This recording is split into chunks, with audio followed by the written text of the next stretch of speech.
You are now live. Okay. First thing I'd like to do is we were sent some wording changes that the House has put into 315 around the 3.2 million that was left over.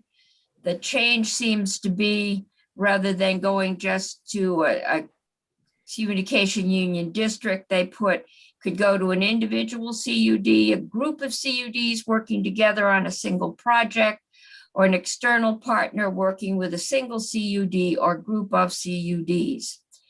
And then rather than an employment position to provide support and technical assistance, they made it as a contract services. They felt it might not be a long enough term employment to justify it, so they wanted to keep those options open. Does anyone object? Basically, they just did some more refining around CUDs that the money could go to for. This was stuff, initial startup to get them ready to go when the snow melts. Senator Pearson. Yeah, I the COVID response connected community resilience program. Yes. I'd like to better understand that, because I didn't think that was necessarily the CUD. So, I mean, I'm not looking. It says a communication for a broadband infrastructure program to assist communication union districts with pre-construction costs and general support services. Yeah, I see that, but it was, in other words, the 1.6 we had just pushed into a program that we set up last year, and which was the COVID response connected community resilience program. And this, oh, I see. This just says it's coming out of the new. I think we knew we were over budget at one.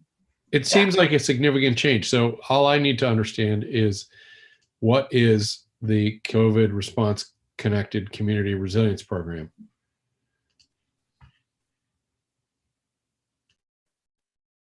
I think that was the CARES money. And we knew when we went in that we were over the 3.2. And I think we just left it to them to figure out. And now I think it is coming out of the ARPA funds. Senator Pearson, where are you seeing that? Are you looking at the draft? It's the first highlighted strike. Yeah, B1. B1. B1? I'm looking at an email that Faith sent us at 2:13. Yeah, came from Stephanie Barrett. Senator Pearson, because we have a heavy agenda, can you email Stephanie and ask her? Just reply to this and then share it with us. And if we get a good answer to that, then I think we're good to go. Okay. Okay, Senator Brock. Just looking at what this COVID response community resilience program is, according to the department, it is a grant opportunity offered by the Department of Public Service, provided by H966 that we passed last year. And it's to fund recovery planning efforts of communication union districts, particularly with regard to accelerating their deployment schedules. That's my understanding as to what it is. Okay, we did give the CUDs last year, remember, money to do resilience planning. So I think this is saying what's left in there, we're going to get out to those that are ready to start. To get them directly to the CUDs. So yeah. All right. The grants at this point, when we did it originally, the grants to each CUD, if you know, were limited to, I think, $100,000. It was that program. Yeah. Was it? Yeah, that's what it was originally set up. Now we may have changed it at some point in terms of the amount. Costs eligible for funding were consultant fees, administrative expenses, staff, and any other recovery planning costs deemed appropriate by the commissioner. So that was the fund we set up for them. Yep. Apparently there is money. They're not going to take it out of there now. I believe they are taking it out of the new federal money. Mhm. But does it matter to us where they take it from? I mean, Sarah McDonald, you have an email from Stephanie Barrett. Faith just forwarded you. These are changes to 315. And other than striking out where the money is coming from, and wait, I have another email. Yeah, Rob Fish just emailed all of us too with more information about it. Okay, We're talking and about, we have one that- from Marty Feltus. Why don't we? I've got a whole lot of witnesses waiting. I mean, that's other the than, old money, Madam Chair, from the last Yeah. agreement. Right, yeah, thank and you. this is, well, Senator Pearson, why don't you email Stephanie? Ask her where the money's coming from. Other than that, do we have a problem well, with you, any of you keep this? saying where the money's coming from. That's not my concern. It's where it's going. We're changing where it goes. Oh, it's going, we put in startup money for the CUDs. Remember, that was our third. We did the line extensions, the subsidy program. Then we had two other things that are still in there, the licensor contract for the hotspots and the expanding the capacity for the telephone service for the deaf to do conference calling. And then we had 1.6 million in there to be granted to CUDs for startup costs. And what they've done in this is they have expanded the CUDs to an individual CUD, a couple of CUDs working together on the same project, or a CUD working with another partner on a single project.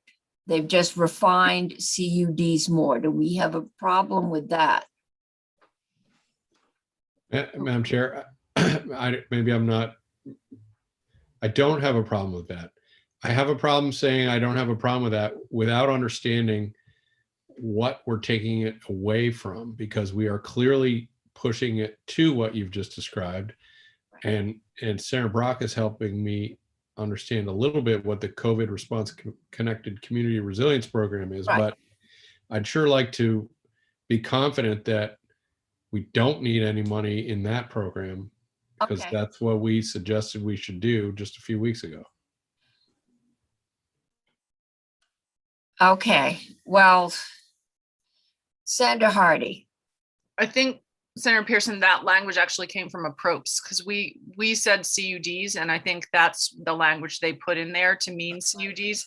But I think you could ask Stephanie, because I'm going to guess that she, yeah, and no, but I agree. I think we need to know why this change It's is not coming, necessary why it's not for- coming out of there, or why it got put in there. Or We just kind of- I'm happy to ask Stephanie if you want. I'll just call her right now. Okay, that would be good. I've already emailed her. Oh, Okay, then we You will guys wait. asked me to ask her, and Okay, then good. you asked me to say, yes, I'm okay. So I'm just trying to say, let's get the information that I thought agreed we would get. Okay, that is good. Next, And I'm going to move us on because we have a very heavy agenda today. And they will just have to wait for us to get through this. The House keeps changing things and we'll just wait. So how in the world did I get to ethics? Want finance? Okay. So today, it's Thursday. We're going to start with ARPA premium tax credit change and implications for marketplace organizations. And I think what I'm trying to figure out is, Michael, can you tell us what's going on, or do I need to find alleged counsel? So, Jen is here. Okay, Jen, I am not seeing you on the agenda, but can you tell No, us? I'm not on the agenda. Jennifer Carby, Legislative Counsel. I think Mike Fisher's probably going to set the scene. It's his proposal. There are His opportunities. proposal, Right, okay. there are opportunities from the new the American Rescue Plan Act that have to do with exchange plans and premium tax credits. And I think Okay. that's what you're about to hear about. Okay, there is not a bill. There's not a bill, and I'm here to listen just like you are and hear what the In case proposal we want is. a bill, okay. Okay, Michael, the floor is yours.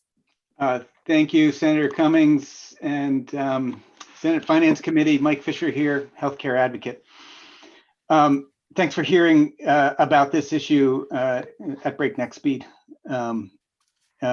So we all are learning exactly, have learned recently exactly what landed with us as a result of the American Rescue Plan.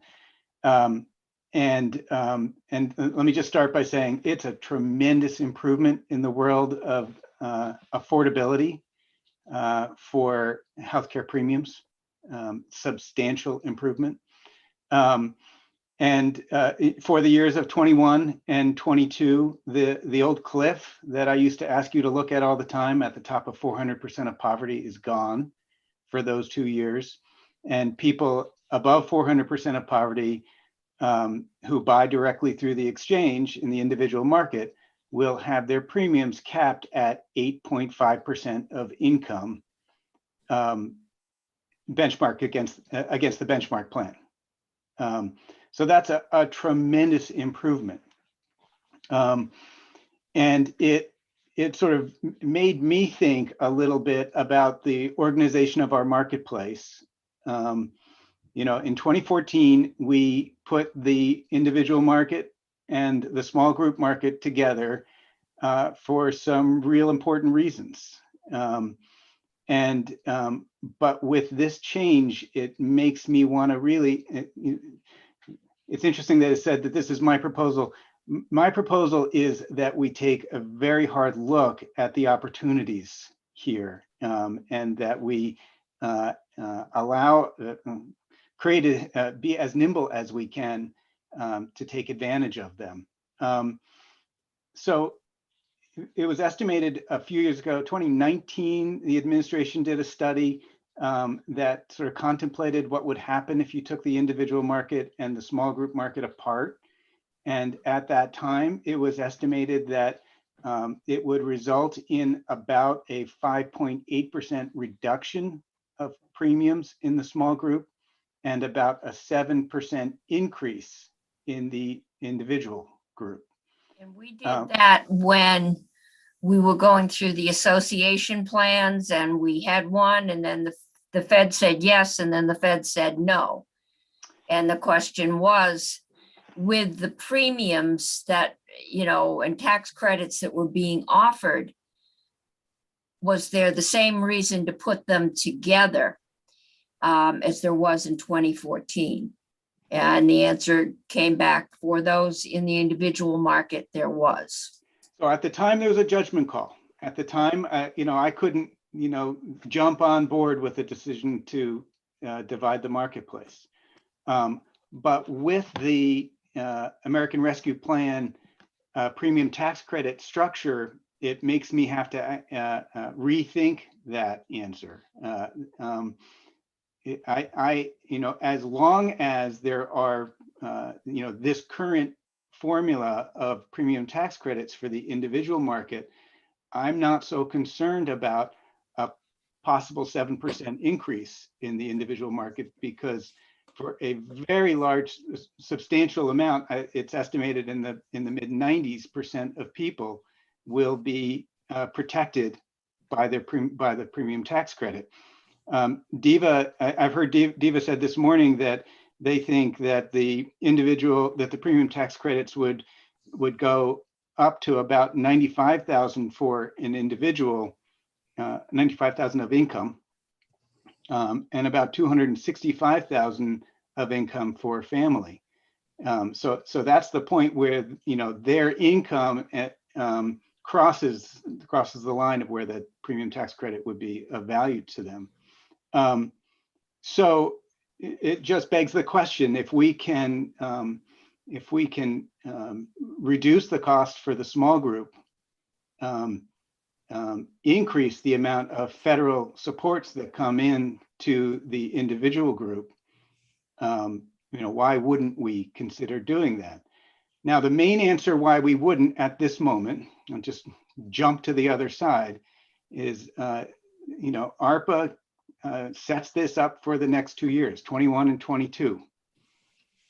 There's a lot of discussion about intent to continue it beyond 22, but we don't know for sure that it will continue beyond 22. And, you know, I've done my homework. I have a little concept of what the people after me are going to say. It leads me to want to, we are not the most nimble of decision makers. And I'm not just talking about the legislative body. I'm talking about the combination of the various parts of state government that are at play here. It may be, you know, I asked the question, hey, does it make sense to jump and move as fast as we can for 22? And I think reasonably, that may be too nimble to ask us to be. But if we want to set this up for 23, we'd still need to be asking you to act now. I don't want to start in January with a, hey, legislature, Congress has extended the tax credits and we need to consider doing it for 23. And then somebody would say, oh, you're too late, you have to do it for 24. And so, I am asking you to consider working, you know, and asking the group of people who are going to be talking to you next to consider sort of the groundwork of setting up for a change to have it go into effect in 23 if the premium tax credits extend beyond 22, and I think it would require a trigger to be pulled by some part of state government, and maybe the Green Mountain Care Board or DFR. Senator Pearson. I'm sorry, I must have missed something. Yeah. You're asking us to explore doing what? I thought we were getting an update on what the ARPA money meant. So Yep. what is the ask that I clearly missed? I'm asking us to consider dividing the individual and small group for 23, which would reduce the rates in the small group, increase the rates in the individual group, and that we would only consider doing that if the federal premium tax credits continued. And Federal premium tax credits now are not limited to 400% of poverty. So it's because those individuals, some of them, a lot of them had just pre-existing conditions or weren't in any kind of a group. So their insurance was very expensive.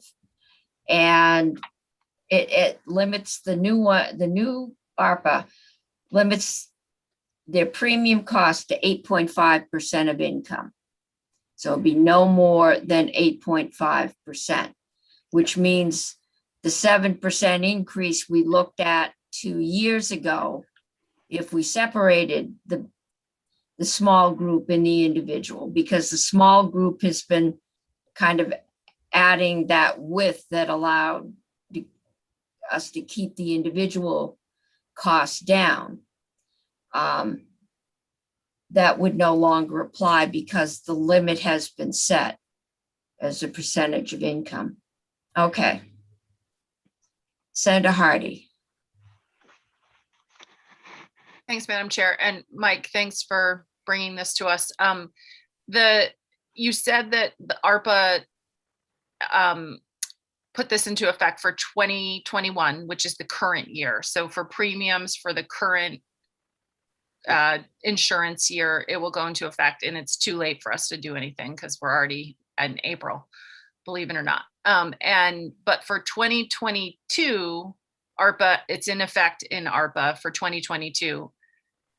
But you're not asking us to do anything for 2022. You don't think that we could, everybody on this screen could, plus others, work fast enough to get it done for 2022? So, Senator, you'll hear a variety of opinions after me about whether it's reasonable to think about doing it for 22. Okay. And so it's hard for me. It would be a lot of instability to do it for 1 year. Okay, but you're requesting that we consider it for 23, but ARPA, we don't know if the feds will extend their deal that long, correct? Yeah, so I'm asking you to consider it for 23 with the trigger that the tax credits supports have continued beyond 22. I see. Okay, thank you. So this would be a change conditional on a federal change. If that happens, then that would be the trigger and we would pull it. I believe for 22, aren't rates already put together, and Yeah, if again, they aren't submitted, they're close to submitted? yes, we are in the process. The carriers are, I'm sure, scurrying to get them ready, though you hear a variety of opinions from them. So, I think I won't wade too far into the waters of 22. It's hard to, we're talking about millions of dollars in premium relief here. So it's not exactly easy for me to, let go of that. But I think it would be a substantial ask of parts of state government and the carriers to move that fast. Okay. Any other questions, Senator Pearson? Mike, is there any thought on other ways in the very short term to buy down the insurance rates? I mean, we have our own state subsidy and things like that. Is there, I mean, this is, I'll be honest, the first 10 minutes I've thought about this, but as you say, it's millions of dollars of premium relief in an area that is depressingly inflated and costs over and over and over year after year. So maybe we don't have to talk about it now, but anyway, are we basically, absent this change very quickly, we're letting a year go by, or is this one of the ARPA monies that comes in directly to the state and we can deploy it this way, or it goes straight to the insurers? Or help me understand that, and therefore are there creative ways we might give people some rate relief even while we wait an extra year? So these monies, neither, Senator Pearson, these monies don't come to the state. They come to, or to the insurer. Exactly. They come on behalf of, a tax credit on behalf of insured Vermonters who qualify. So they flow through that mechanism, either advanced on a monthly basis to the carrier, or at tax time as a tax credit. Okay, why don't we move forward, because we've got a long list of witnesses. Next is Commissioner Gustafson from DEVA. Welcome. This feels like my morning committee. Senator Hardy and I are feeling very much at home here. Good afternoon. Good afternoon. I think I don't know if you had me on order and the order in the order. Yeah, that was the order. Where I think that this proposal, as you said, came sort of started at the Healthcare Advocates Office. I think that the insurers have opinions. We're at the point, I can say where we are, I suppose, as an administration. It does span a few different offices, DFR, definitely the Office of Healthcare Reform.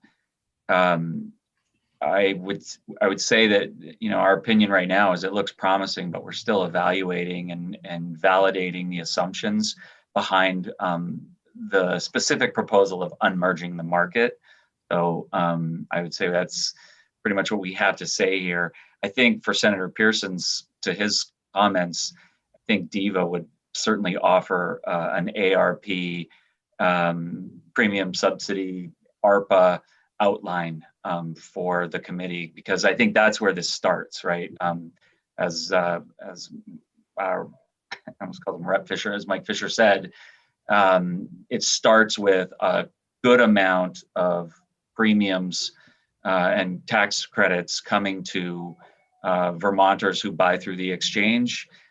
Significantly changes that game. And when you do that, the unmerging of the market might provide small business relief in premiums. And so that's what we're talking about here, Senator Pearson. But you haven't really started with the groundwork, and we're already into a proposal that you're supposed to be evaluating. But I think that's what we had to say as DEVA and the administration. Addie Stremolo is here with me as well. She can give details as to what operationally for DEVA. We at DEVA are responsible for the a big part of what the exchange is. So that's why we were asked, I believe. So if there are questions about operationally what this would mean, what's possible, I think Addie could answer those questions. But thanks for the opportunity, I think, to be part of the conversation, Senator Cummings. Okay, thank you. Addie, welcome. And this is, I guess the proposal would be that we look at 23 only if the ARPA tax credits are continued. Right now, they only go through 22. What would that mean, for you operationally? Is it possible? Is it possible to do something faster? And again, the analysis of how this will, who this will impact. Okay. Addie, I can't hear you. Oh, I'd be happy to. Sorry, I thought there were some hands raised, but I'm okay. I happy to saw proceed. Senator Pearson. Do you have a question before we go forward? Well, I do. I suppose the answer is no, but as I understand it, we have our own deadlines of how we handle insurance structures in Vermont are basically interrupting the ability to get it. Now I'm a bit confused if it's for small businesses or individuals or maybe both. And I guess I would love at some point to understand that this is the only way to take advantage of that. I mean, for instance, is there something that prevents us from combing the insurance rolls and figuring out, an eligibility that, except for our bureaucratic setup, would allow people to get this tax credit and to do it in a, sort of a cut and paste back room way? I'm not quite willing to let this go just because of our structure, if you know what I mean. Maybe that's the first question. Will these tax credits be coming, whether we do anything or not? They are coming to Sure. the individual marketplace no matter what. So they will be coming to the individual marketplace. It's the small I group guess marketplace that is in this conversation. Again, I believe that this conversation, while it's not too early to contemplate it, I think it's out of order probably for the committee, given that you don't know just that question to start. What does it mean? How much is it worth? What's the operational on the individual marketplace, which is what ARPA offers to Vermonters, essentially. Okay. What Senator Pearson is getting at. There's nothing that needs to be done, Senator Pearson, in this So- year and the next. For the next 2 years, the individual market which we have merged with small group, but the small group doesn't get any tax credit because they're generally small businesses. Those individuals in the individual market will be getting the tax credit and limitation. The question, I gather, is if we separated the small group from the individual market, would there be a similar, because when we looked at separating them 2 years ago, there would have been a 5% decrease in the insurance rates for small business. So it's small business that's in play at this point, is my understanding. Okay, Senator Hardy. I was just going to ask the commissioner has sort of, I think, offered to do a little bit more analysis and bring back maybe some numbers to the committee. Is that what I'm hearing you saying? That your office can get more information so that we have something before us to consider, or not? Yeah, well, we are evaluating. Whatever we find out, we will obviously share with the committee when asked. So we're just not right at the end point of evaluation of what it means, who a proposal like this helps, who a proposal like this hurts. We have some assumptions and thoughts. Again, Addie's prepared to talk about some of those pros and cons, but we don't have really a final number for you. Okay, great. And I was just going to say, can we hear what Addie was going to say? Because she started and then we interrupted her. So if there are no more questions at this point, we'll go back to Addie and see what you can tell us. Great, thanks so much. This is Addie Strumlow, Deputy Commissioner at DEVA. I think this has been very constructive to kind of separate out the two things that we're talking about.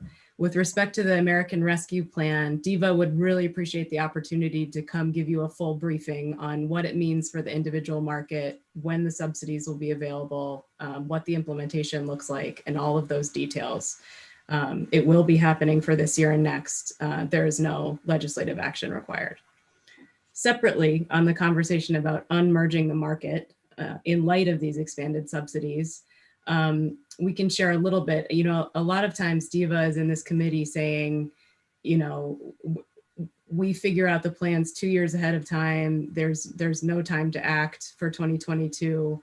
In fact, in this particular area with DEVA's role, that's not the case. So we have a fairly limited regulatory role when it comes to this conversation around unmerging the market.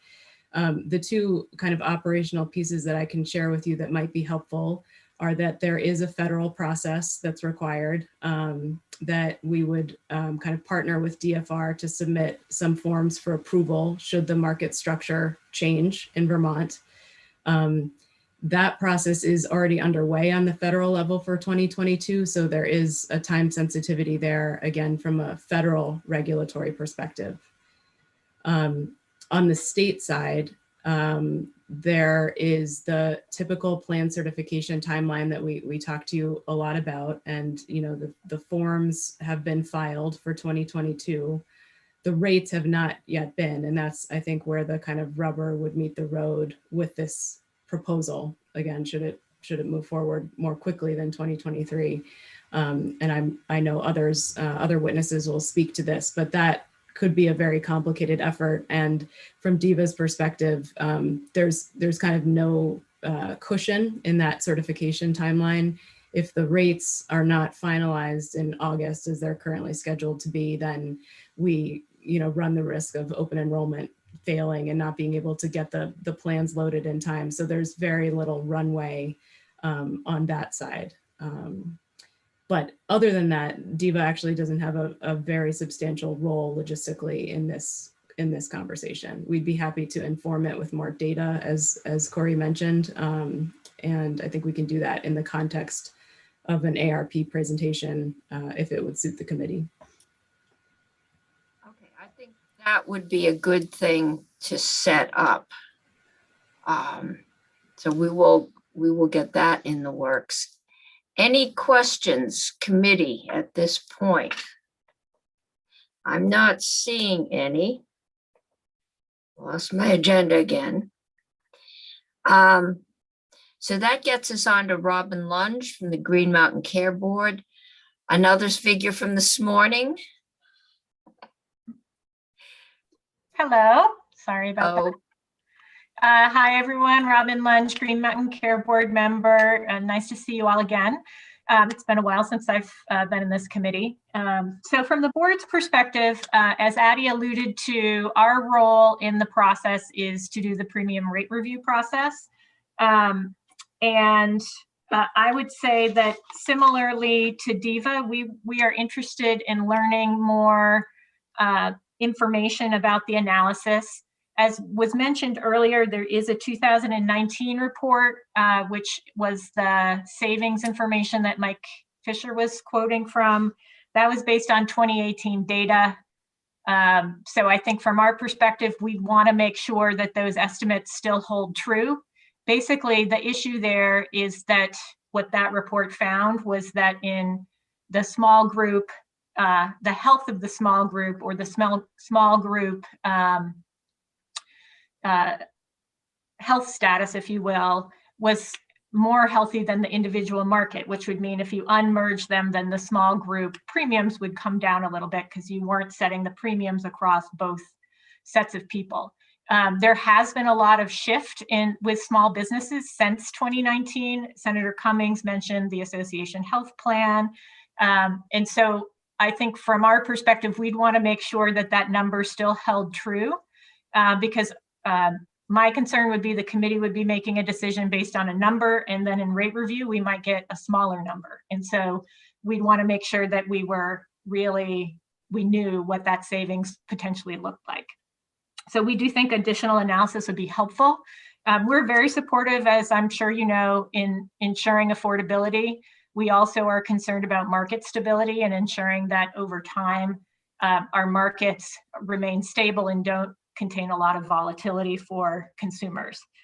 In terms of the 2022-2023 issue that you've discussed, from our perspective, it's not so much an ability of pulling off an extra week of rate review hearings, which is really what it would mean for us is the carriers would file two different sets of filings, one for individual, one for small group.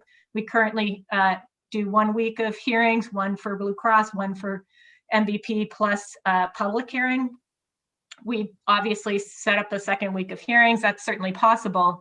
From my perspective, though, the challenge with doing it for 2022, if the subsidies are not continued, you would be unmerging and then potentially remerging the market, which would mean a savings in 1 year and then a countervailing increase the following year. Not to mention that it could be very confusing for small businesses who are purchasing plans. And so that would be my concern about doing it for just 1 year. That seems like a lot of volatility for people. So certainly we're open to the conversation. As I said, we have questions around the savings estimates.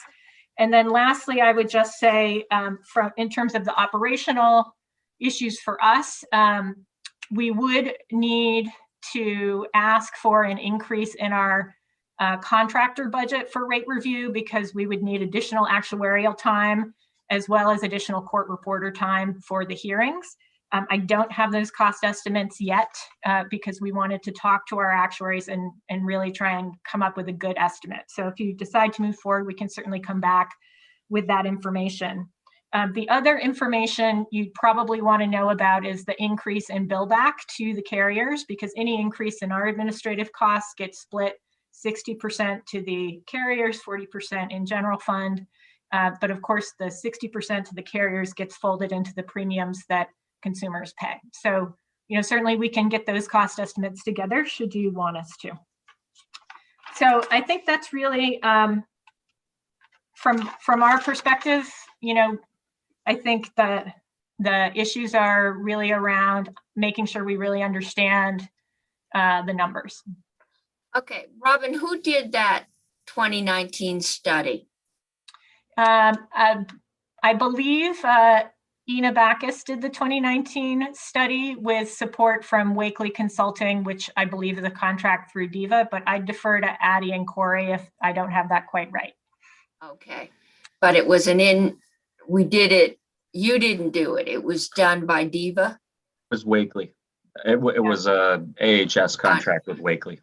Okay. And is Actuarial.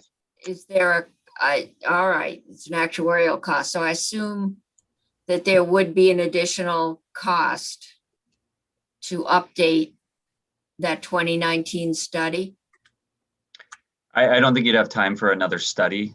I think that the value of that, using that 19 data, Robin's absolutely right that it wouldn't be, exactly that's what you're looking at. That's just a barometer for a general sense of what you may be looking at. But I really don't think you'd have the ability to do an actuarial study on the timeline we're on to do it for 2022. No, not 22, but how about 23? I guess, I think I guess that's possible for sure. Okay. The other thing I can find out about when we talk to our actuaries, if it's something that they could potentially add on to the 2022 rate review process when they're going to be looking at the data anyway, they might be able to kind of do a counterfactual. I'm not positive how much more work that would be or what that would cost, but I'm happy to look into that if that would be of interest. Okay, that would be helpful. I think it's right now, this is just, there's a lot of contingencies going on here. And I think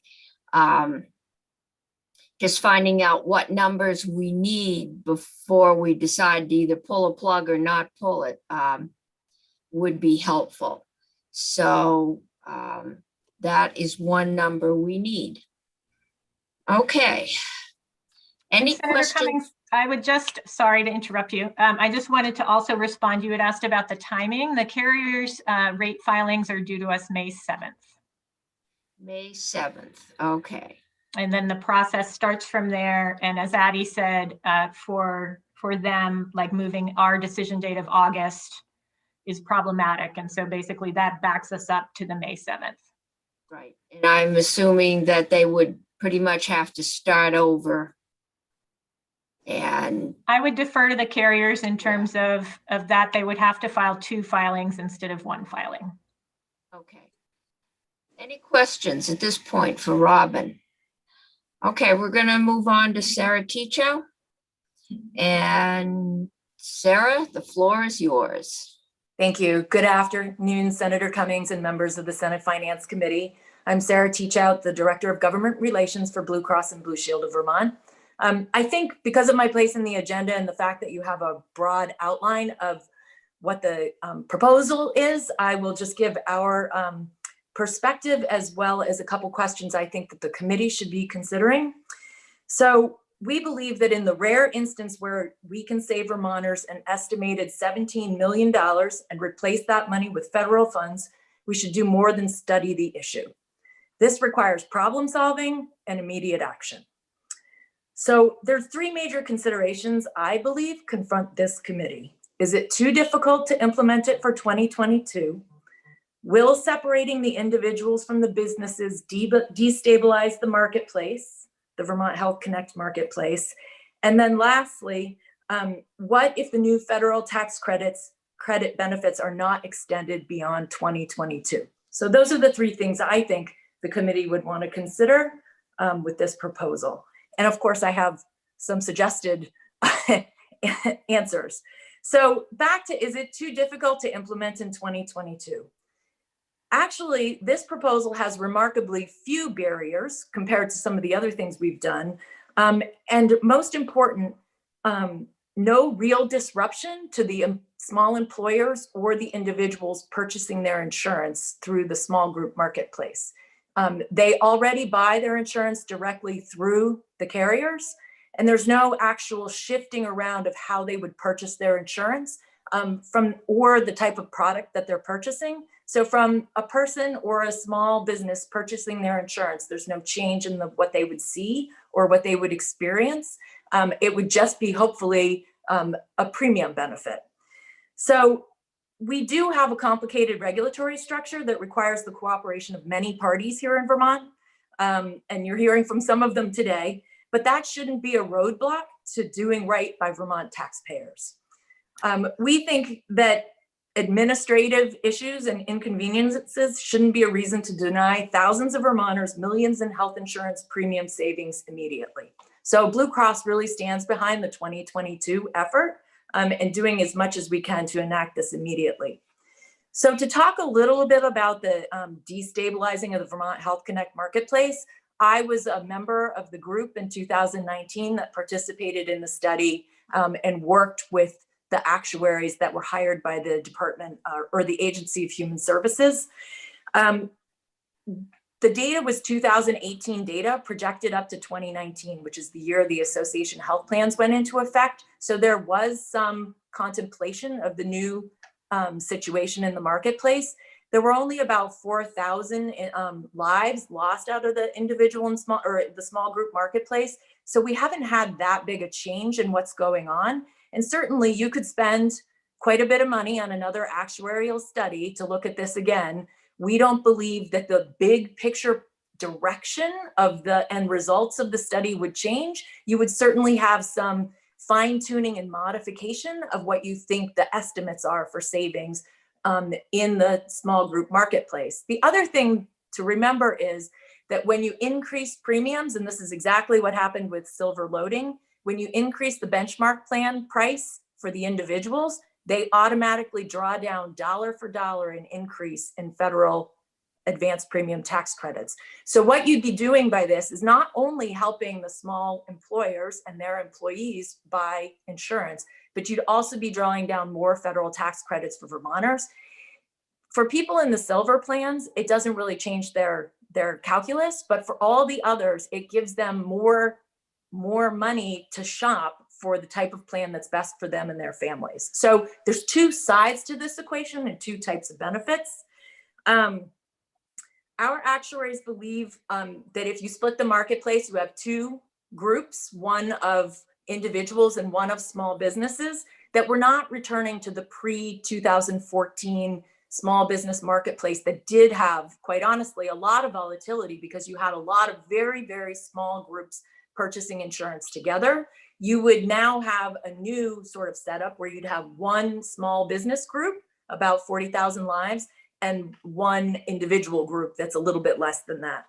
And the real change here, the real piece that makes this so much more, I think, appetizing, I guess, with the federal tax credits going up to, it's about 740% of the federal poverty level. And if you get that presentation from DEVA, you'll see that a family of four is subsidized with income up to $265,000. An individual with income of up to, I think it's $94,500 gets federal tax subsidies. So it really changes the number of people that receive subsidies. And there's a Kaiser Family Foundation study that estimates that this new American Rescue Plan offers subsidies now to 92% of the population nationwide. So Vermont could be slightly different than that, but that's what it's doing. And I can certainly share that study. So we believe this proposal's been studied enough and that you can use the information from the 2019 report to make a decent estimate of what would happen if you were to implement it in 2022. And I think lastly, is to talk about the new federal tax credit benefits and what would happen if they're not extended beyond 2022. I get it. It's really hard to depend on something that's temporarily approved in Congress. You could certainly say that this would would go into effect for 1 year. And if by some reason those tax credits were not extended, we could go back to the merged marketplace. I think it's worth $17 million. I really do. We should be doing everything we can to provide lower healthcare costs to our small employers and the employees in those businesses that have to recover from the pandemic. And 2022 could be a very important year for small businesses here in Vermont. So I guess I want to conclude by saying that the bulk of the administrative and operational changes are largely in the hands of the insurance companies, and the Vermont regulatory structure and rate review. And I can assure you that Blue Cross and our actuarial team that will have to do most of the work to make this happen fully supports the plan and fully supports engaging for 2022. But of course, we would need to know from the legislature quickly what direction you want to go in. So thank you for listening to our perspective. Okay, Senator Sirotkin. Thank you, Sarah, for that. Very helpful. So is Vermont unique, or other Blue Cross Blue Shield plans around the country considering the same questions, and are you talking to them? I guess I'd ask that question. Right. So I don't know if you probably don't remember, but Vermont is one of 3 jurisdictions nationally that merged the individual and small group marketplaces. Massachusetts is the other state, and Washington, D.C. has done this as well. So we're in the minority here already. And so this is a little bit of a Vermont specific situation. Thank you. Any other questions for Sarah? Sarah, what's your timeline? So Yesterday? yeah, it is yesterday. You know, our actuarial team has been working on this already. They believe this is the right thing to do for Vermont businesses and small groups. And so I think they, you know, if the legislature can enact a change with the speed that I know you all can do if you really want to, we could make it happen. But we do need to know as soon as possible. Okay. And I know the House, I got an email from Representative Lippert. They are also looking at this. They may not have taken it up yet, but I know he's aware of it. I certainly have emailed quite a few people. Well, he sent me an email, so, and it may have been in response to yours, like, were we on top of this? And I said, we haven't set up, but okay. Senator Pearson and then Senator Hardy. No, okay, Senator Hardy. Okay. Thank you, Sarah. Thank you for expressing so much confidence in our ability to act quickly. That's a refreshing change, I guess. Do you have, I know you shared with me some information. I was one of the many people you emailed, but I'm wondering, do you have the kind of sort of analysis besides the report from 2019? Just a table or a quick analysis on what your actuarial analysis is right now for this change?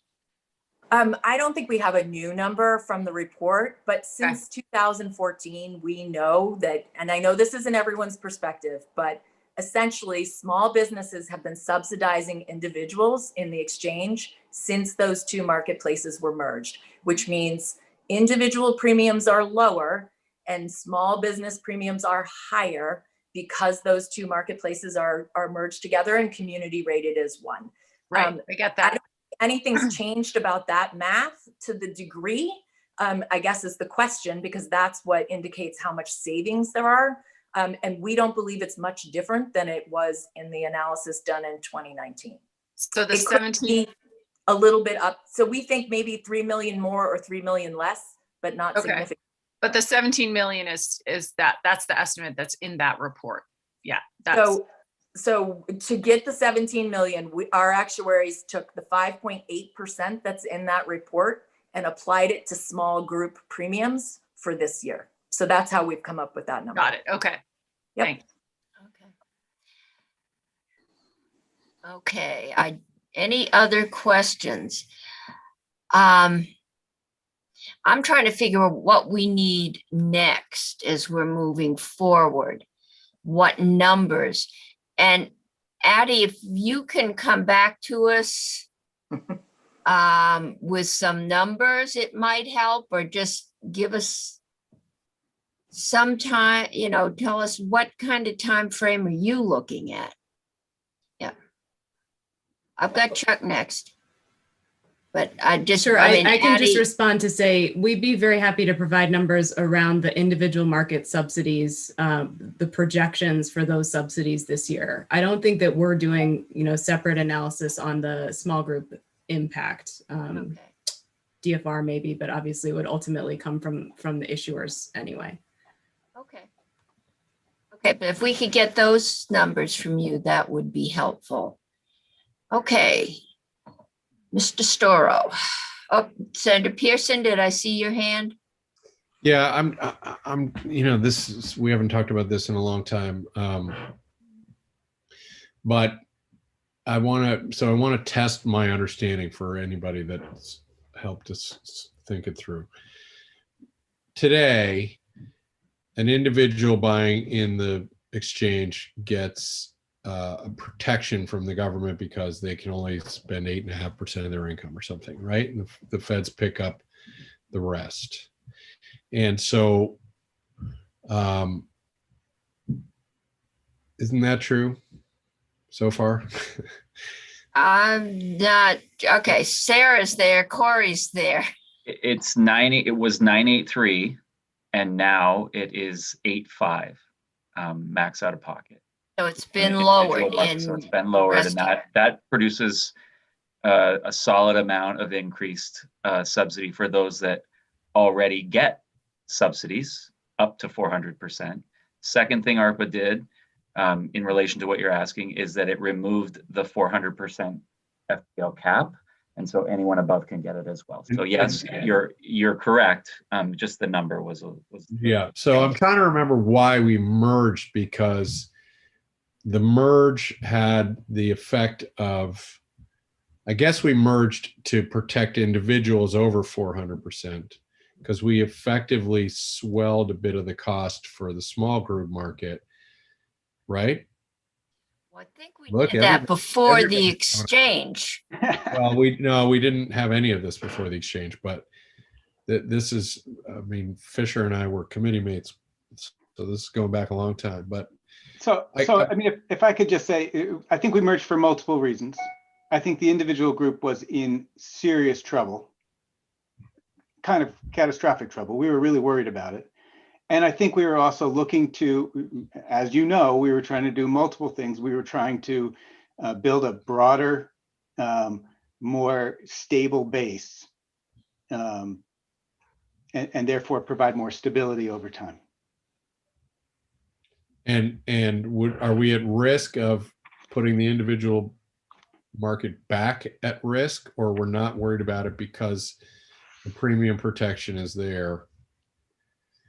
I guess part of my question is, couldn't we say, notwithstanding the merger, anytime that the feds are giving an increased premium and taking the roof off of who gets it, we will unmerge? Like why don't we just do it that way? So is it predictable year to year? No, but it's not up to us.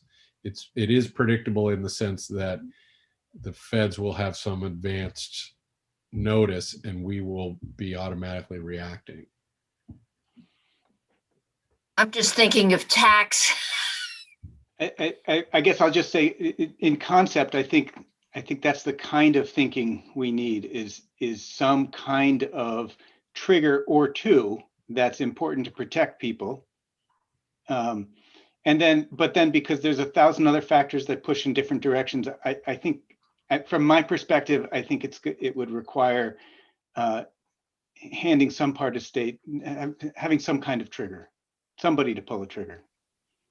I'm going to suggest we let Chuck Storo do his presentation because we're really into kind of committee discussion.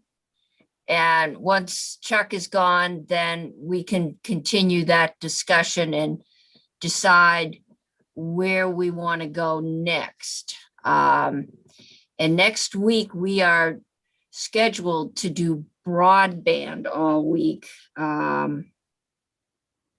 We could get something in this Friday. We could get something in tomorrow for committee discussion. But I also want to have a committee discussion about our goals for broadband. So Chuck, why don't you tell us what you think we need to know, and then we'll get back to talking. Thank you, Madam Chair. Chuck Storrow, Leonine Public Affairs, here on behalf of MVP Healthcare. From a conceptual point of view, MVP thinks this is a good idea, but we're not as bullish about the prospect of trying to do this in relation to the 2022 plan year as our colleagues at Blue Cross Blue Shield are. And really it comes down to two things, the issue of market stability and the administrative work associated with getting this teed up for the 2022 plan year. With respect to the issue of market stability, the mantra over the last decade plus with respect to the issue of health insurance reform is not to fragment the risk pool, to have as many people in the single risk pool as possible so that there's stability, so that smaller risk pools that experience different health situations, that there's not that volatility around it. In this situation, if the pools were unmerged, it's likely that because the small group market is basically subsidizing the individual group market, that the rates for the individual policies would go up. However, with this federal tax credit, those folks would be held harmless. And that's the beauty of it. There is some federal money that would offset that rate increase. And then meanwhile, the small group, because they've been subsidizing the individual market, they would see a rate decrease. So there is definitely merit in that concept in the context of the fact that the federal tax credits have gone up. The problem is that as it stands right now, they're time limited and they only go through 2022. So, that would, if the market remains unmerged in 23 and beyond, and those tax credits go away, then the individual policies would cost a lot more and there wouldn't be a countervailing increased subsidy from the federal government to offset that increase. The small group market would still be benefiting. But then if you decided, well, because we want to go back to protecting the individual market, we're going to re-merge them, then the small group rates would probably go up and the individual rates would go down. So there's a lot of up and down and up and down. The idea of putting this in place with an eye towards it kicking in definitively in 2023, if the federal tax credits, in fact, are extended to go into that year and beyond, this is the first I heard of it this afternoon. I haven't spoken with the client about it, but I think, that might be a way to go. And then, from MVP's point of view, we do have to submit our proposed rates in early May, and the company's deep into the process of developing those. And that's all predicated on there being a merged market in 2022. So to, unmerge them, we'd have to go back to the drawing boards to develop that. And there's not a lot of time to do that. So, we see the merit of this idea. It's attractive, but we frankly don't think it's ready for prime time for the 22 plan year. Okay. Any questions for Mr. Storrow? Okay, I'm not seeing any. So committee. Can I get one? We're already a few minutes late, but I think we hopefully, unless one of our Tucker is here, and Ellen and Damien are not here yet, but if they have a little flexibility, because we're going to walk through 431 next. I think we have a few minutes for discussion. Thoughts, questions, where would you like to go with this? And what do you need? It sounds like the risks are, our biggest insurer says they can do it. Our smaller insurer says it won't be easy. The risk is we could get those credits down. They could get the tax everybody could see their rates go down for 22 if the feds don't continue that tax credit.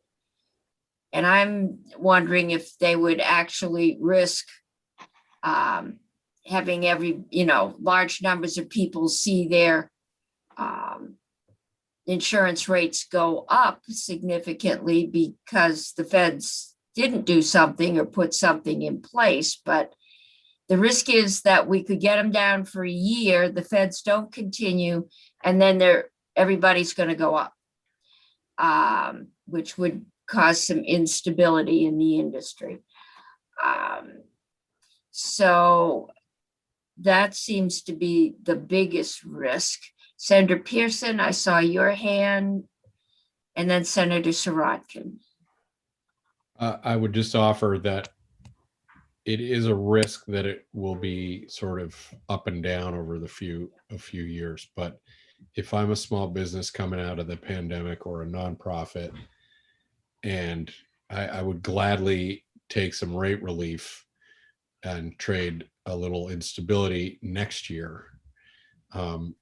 The flip is if we surveyed them and said, well, we decided not to cut your rates so that it would be very predictable and stable over years, I don't think anyone would say thanks. So if there's any way we can do it, it is late, but it sounds to me like, our friends at MVP would be able to do it. It's not an impossibility if it's tricky, but I would like us to keep exploring this. It seems like a good opportunity. Yeah, we're separating two groups. It's not like we're changing a plan so that every individual section within that group needs to be recalculated. It's one big jump. Senator Sirotkin. Well, I was going to say a bird in hand is worth two in the bush. And I agree with Senator Pearson. If we polled the people who are affected, I bet you they'd want us to move forward. I have a feeling we may be hearing from the chamber and other business groups, because when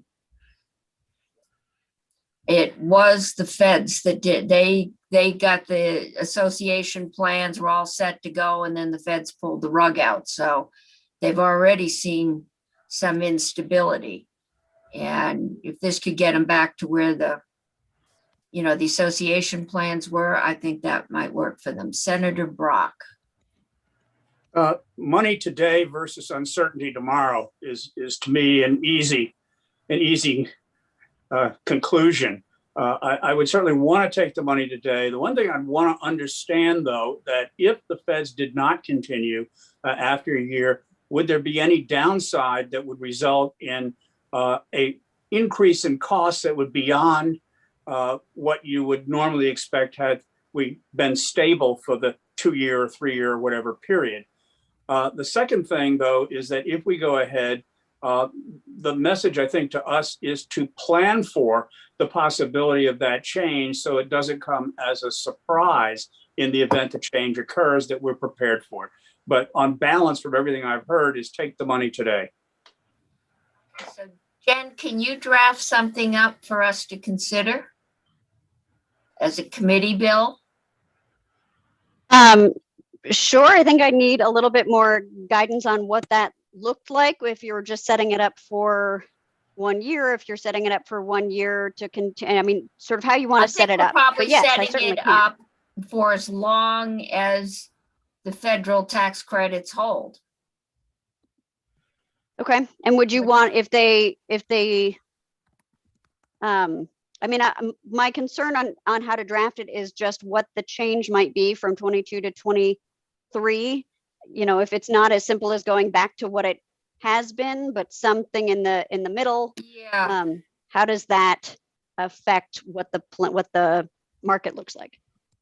Senator Pearson. What would be in the middle? I thought you could be merged or not merged. I meant with the tax credits. So if some modified version that wasn't as generous as what's in the American Rescue Plan Act, but isn't back to just what the ACA was, where does that leave our market? Well, if we Just change the law and say, we are going to separate the two markets. I don't think we have to say anything in the law about, because this will result in lower rates. If the feds change things in 23, we can come back and change it, right?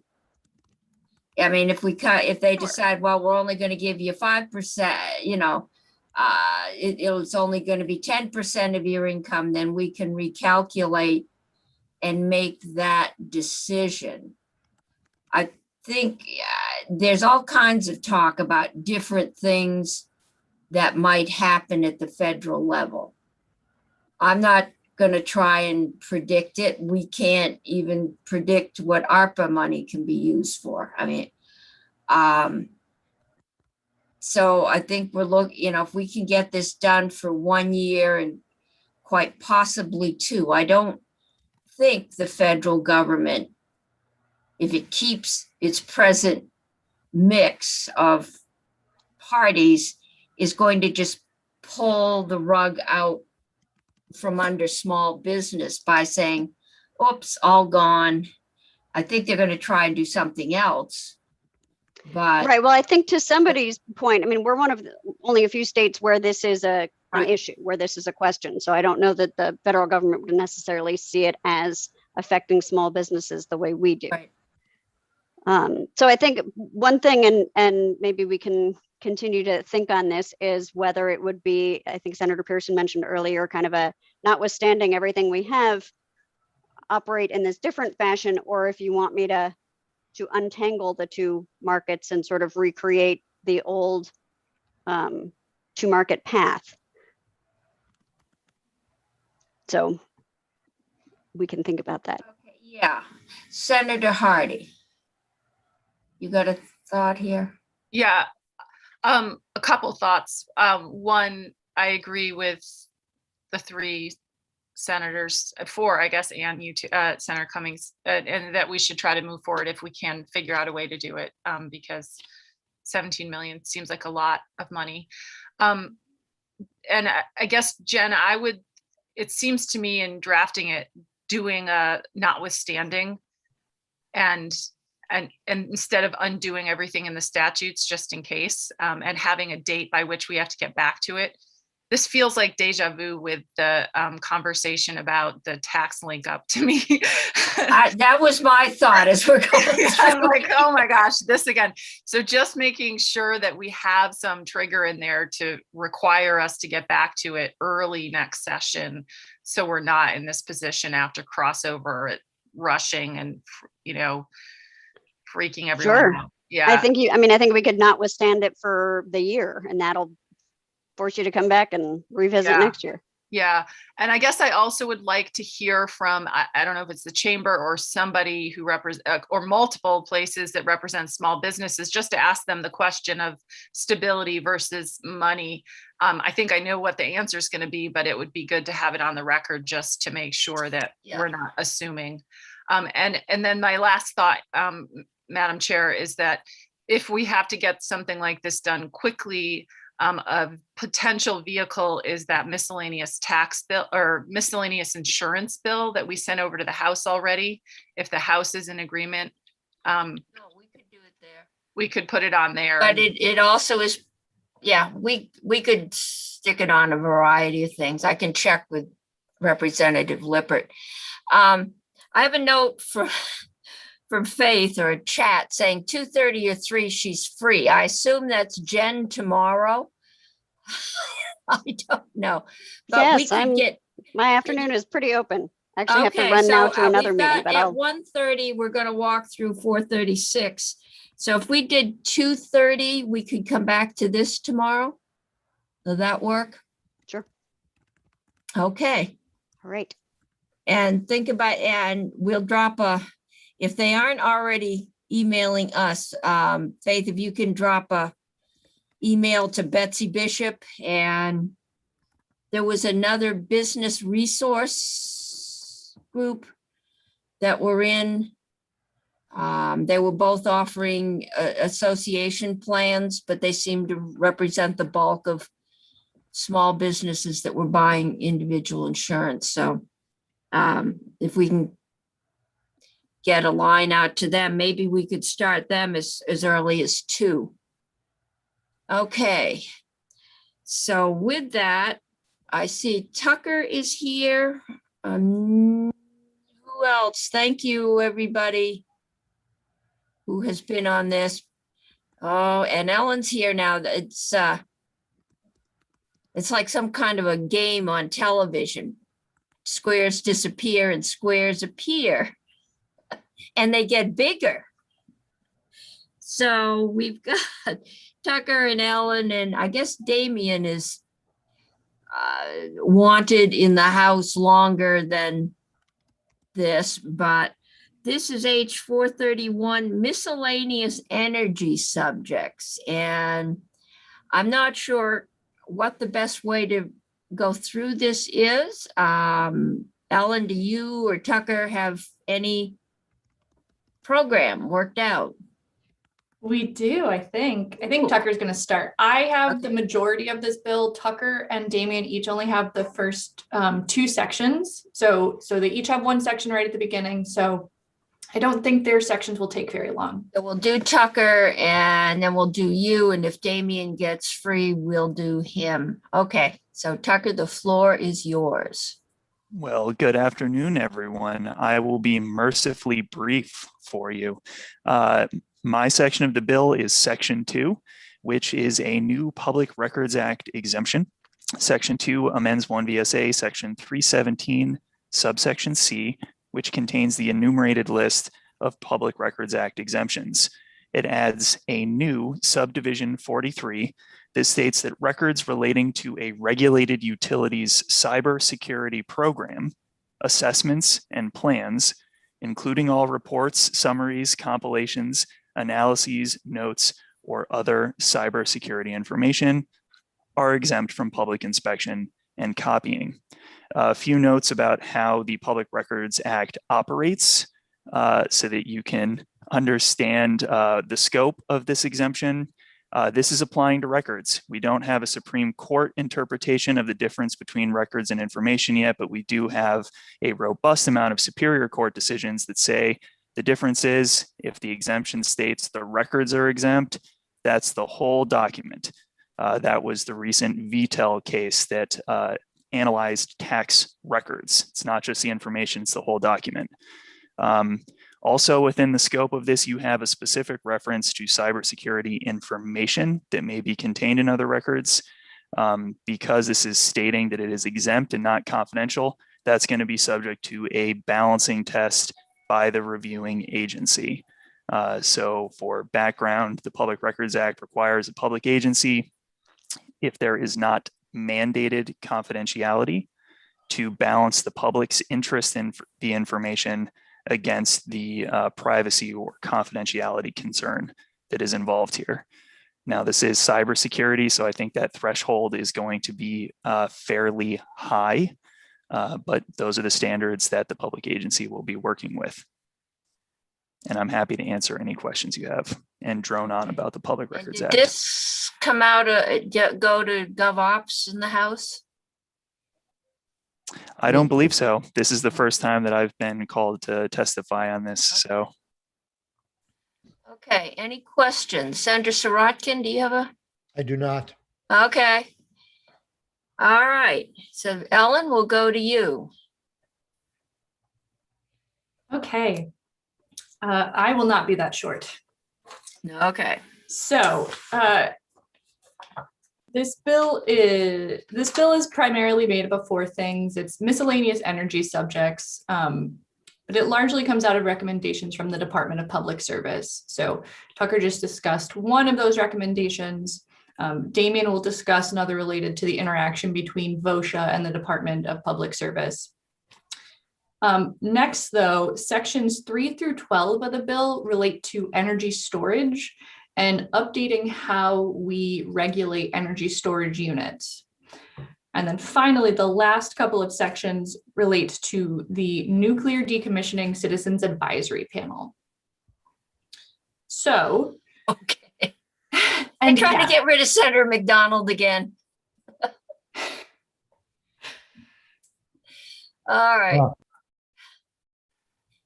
Well, let's see. We'll deal with it, whatever it is. Okay, I think it'll all be very interesting. So first, section 3, starting on the bottom of page 2. So first, section 3 adds energy storage as something that's exempt from Act 250, alongside the existing exemption for energy generation and transmission. So currently under Act 250, energy generation facilities and transmission facilities that need a certificate of public good don't need to go through Act 250. This is adding energy storage under that section because energy storage requires a certificate of public good. And that's actually part of what this bill is proposing to do. So that directly relates to the amendments later in this bill. Then again, in section 4, energy storage facilities are being added to the exemption for municipal zoning. So again, currently under existing law, municipal zoning is not allowed to regulate energy generation and transmission facilities because they go through the certificate of public good process. So again, adding energy storage facilities.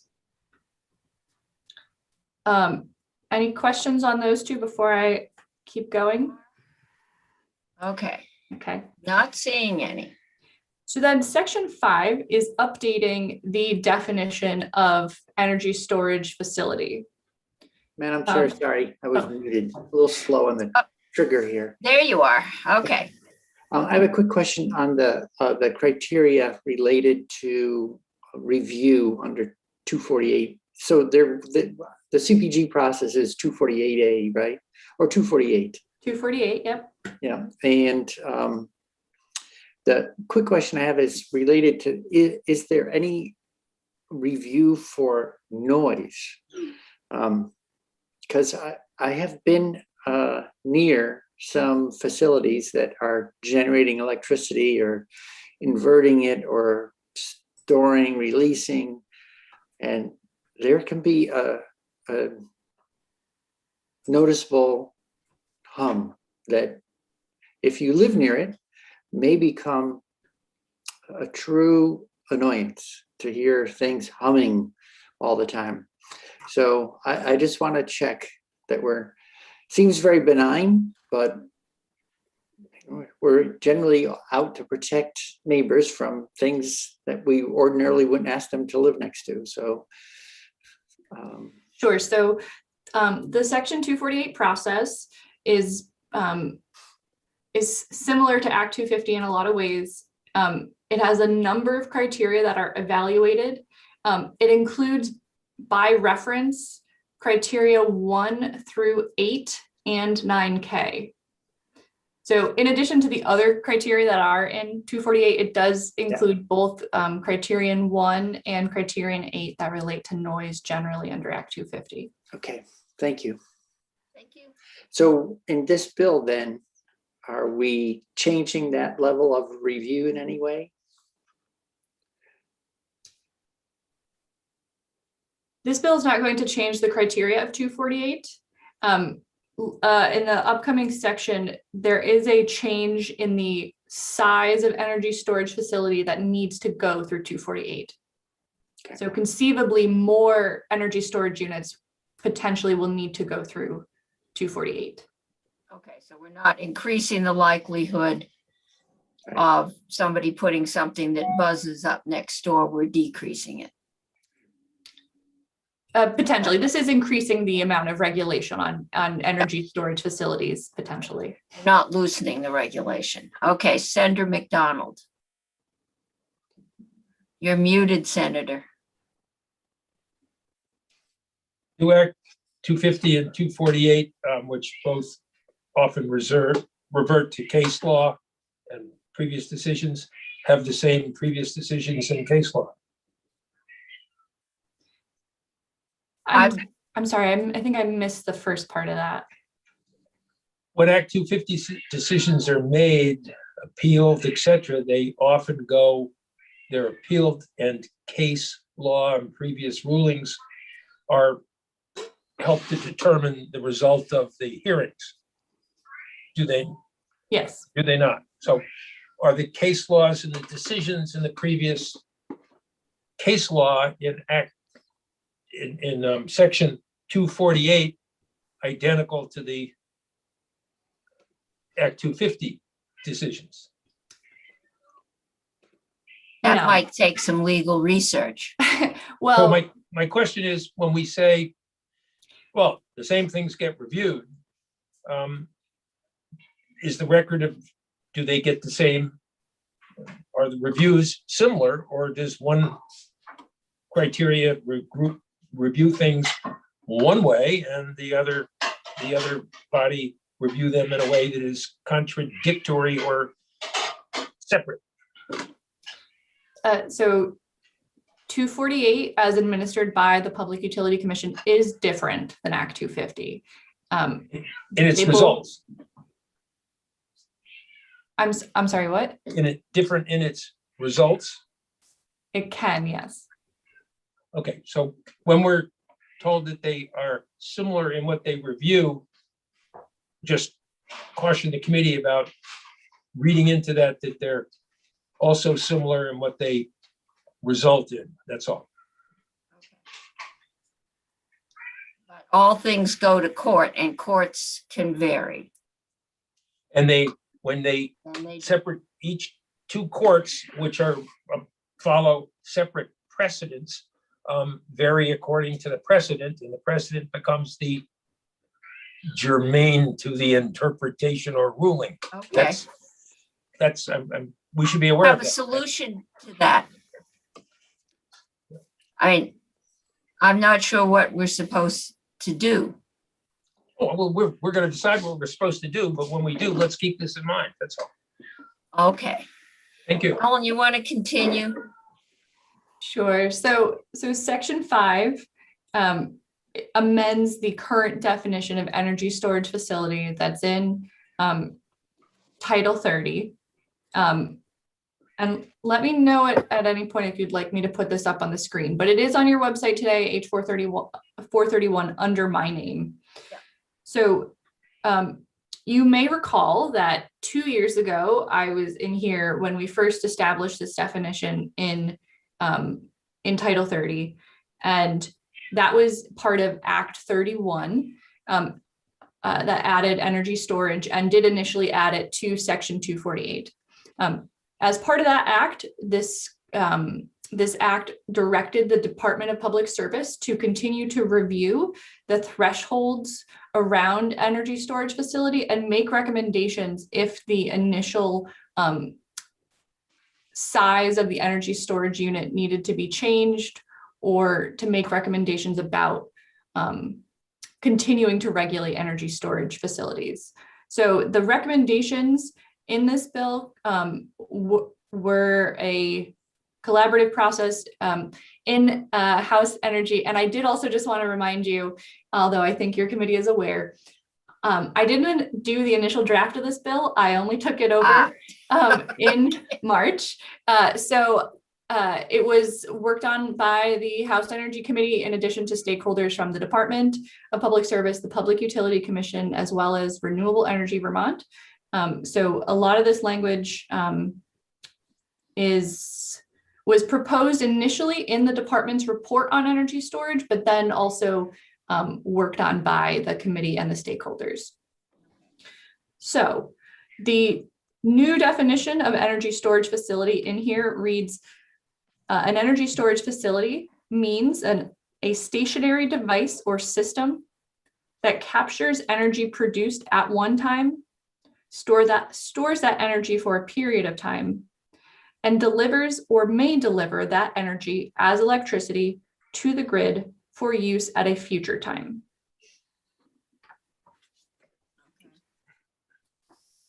I'm thinking to S128, which we went through. I think the to the grid is,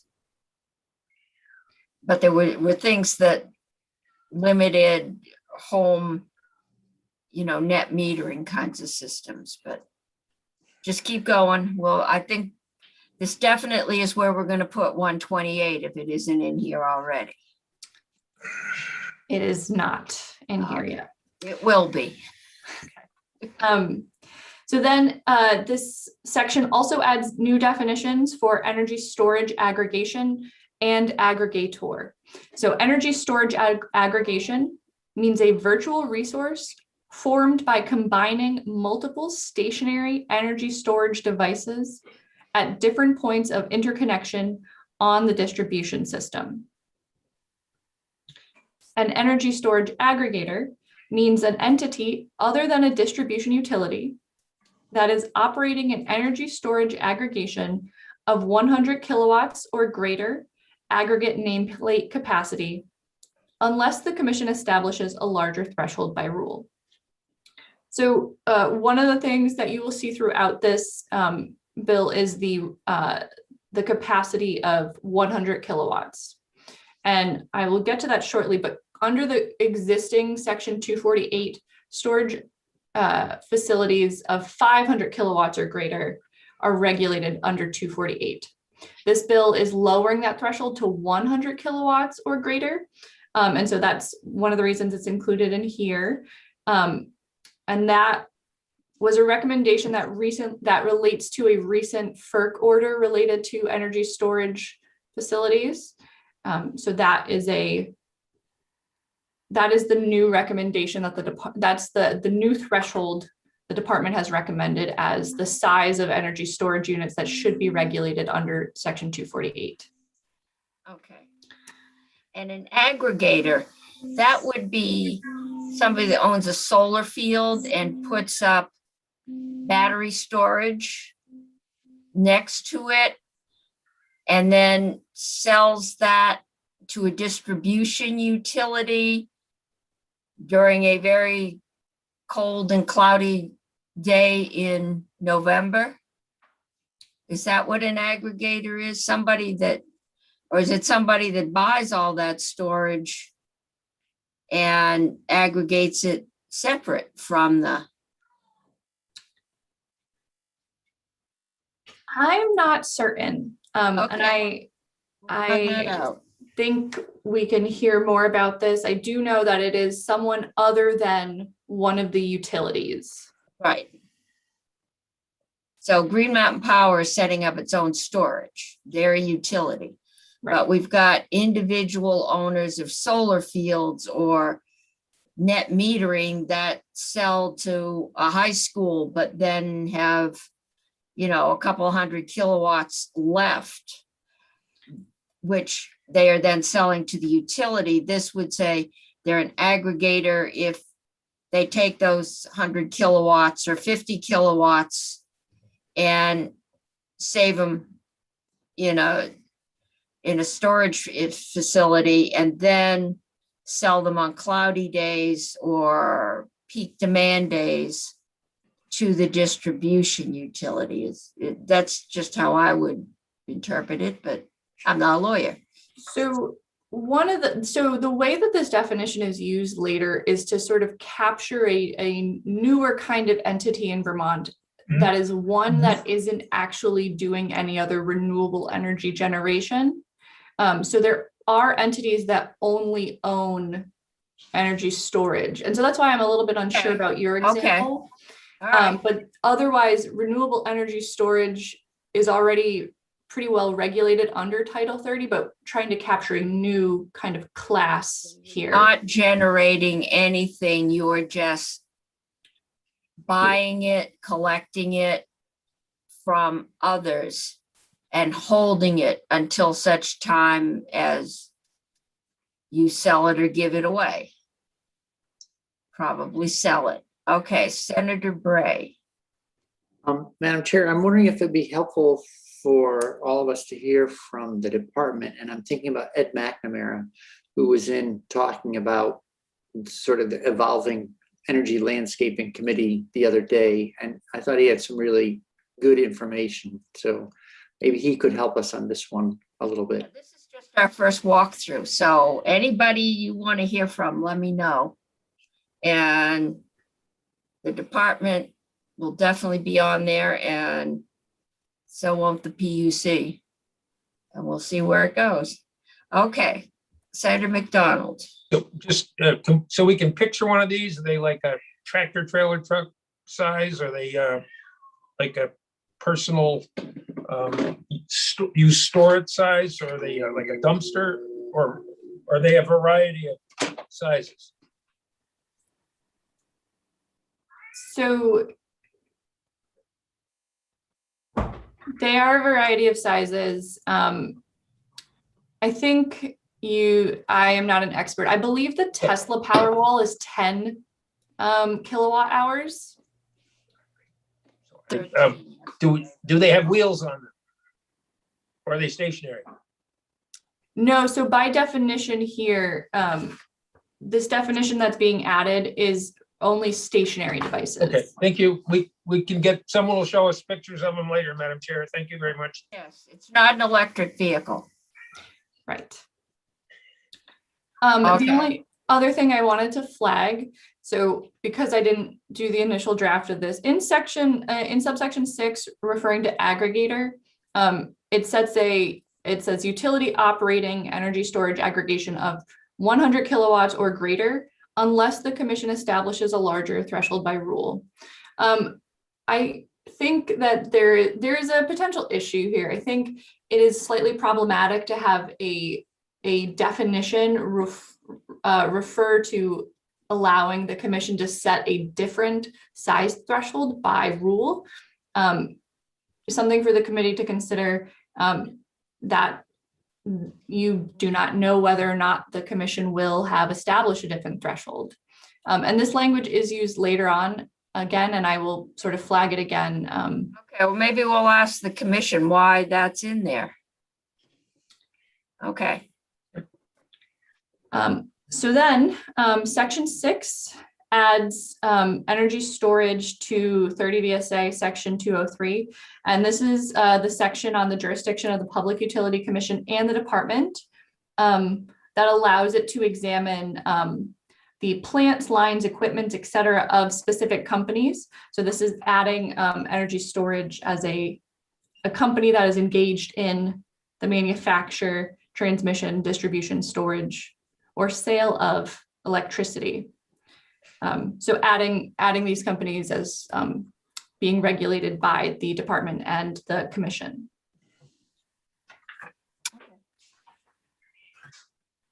Next, section 7 amends the jurisdiction statute for the jurisdiction specific to the Public Utility Commission. So it adds language saying energy storage facilities, except when owned by a retail distribution utility, an energy efficient utility, or VELCO, competitive suppliers of energy storage services that do not serve retail customers shall be exempt from sections 107, 108, and 109 of this title. So what are those? So sections, the 100 block of Title 30 is about the regulation of public service corporations within the state. So it requires the Public Utility Commission to oversee certain aspects of the operation of these utilities. So 107 is the jurisdiction over acquisition or control of a utility. 108 is the issuance of bonds or other securities without the consent of the Public Utility Commission. And then 109 is Public Utility Commission, PUC permission is required for sales or leases of a utility.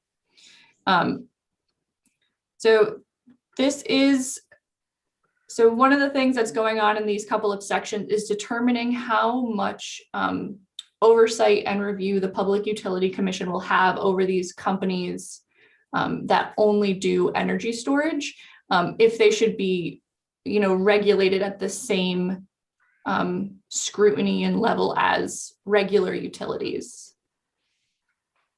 Okay. And similar with section 8. So section 8 is 30 VSA 231. So I think you've all heard of already, the Section 248 process is a certificate of public good to operate or construct an electric generation or transmission facility. There are other types of certificates of public good that the PUC issues. So here in 231, the PUC does issue CPGs just for the operation of a utility.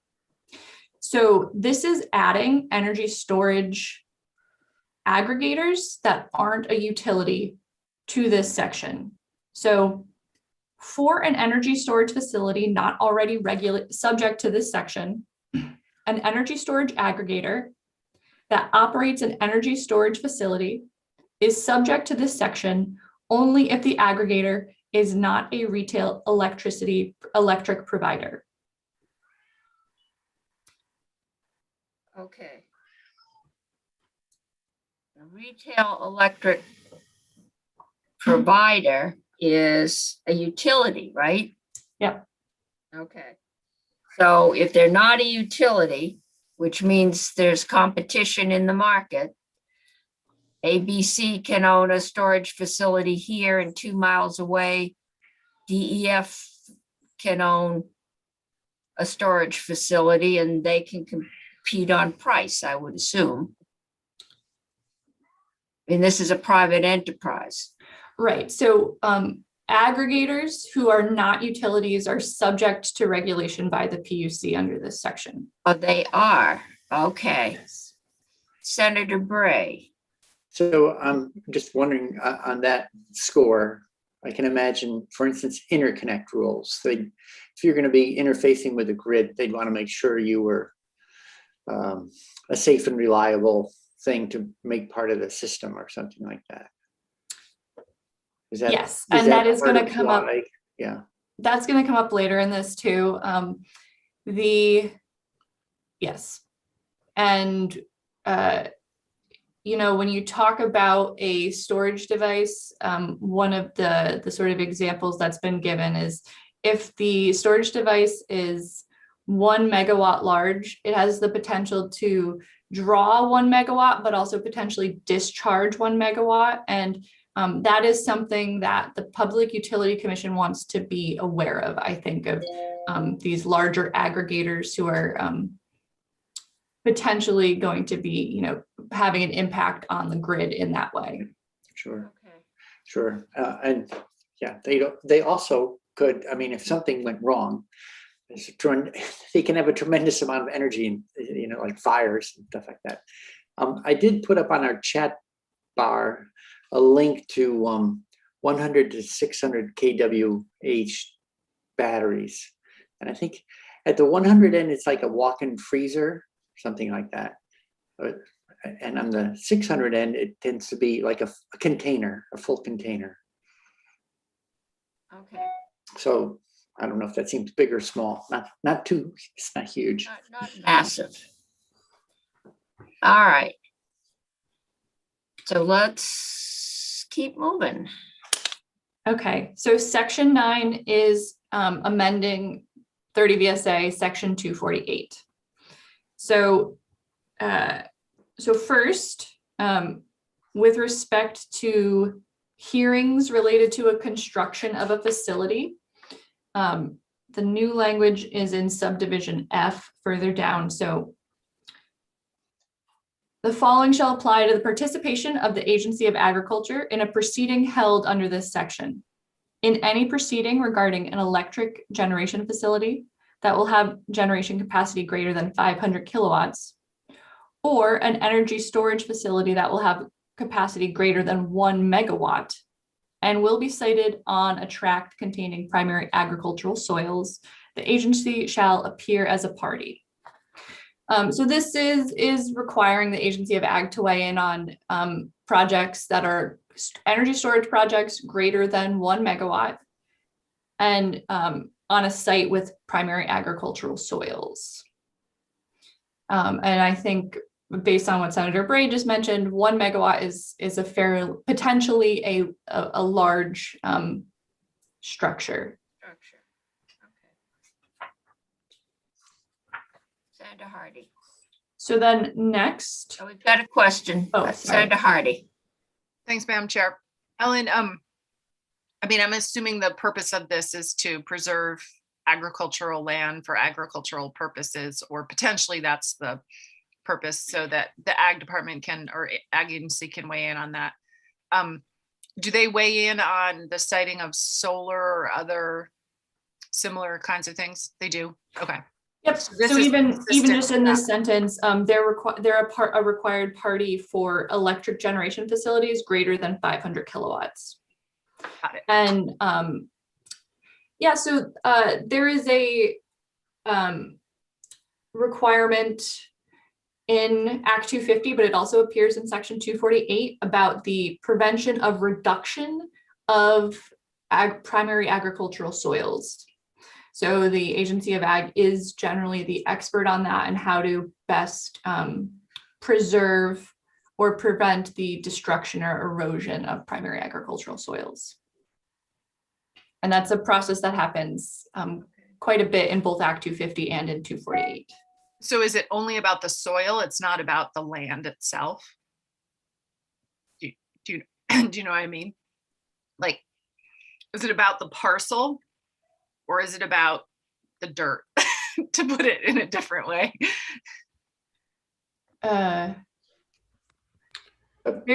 a requirement to mitigate a reduction of primary agricultural soils, either by minimizing your site design in a way to avoid reducing agricultural soils, or if in certain situations, if the soil cannot be avoided, paying a mitigation fee. And there are a lot of specific details in how that is calculated and determined. It is about the soil. I think what you're at, it is about preventing the reduction and destruction of agricultural soils.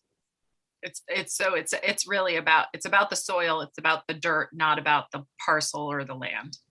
But isn't it about taking it out of production too? Right, preserving it for future potential use. Right. And it's only on the big ones. 500 is big. That's a significant way. Under that, I don't think the agency gets involved. Well, Remember, it is in the general criteria of Section 248. So a regular applicant does have to describe their impacts to potential primary agricultural soils. But this is requiring the Agency of Ag to be a party in those large cases. Okay. Thanks.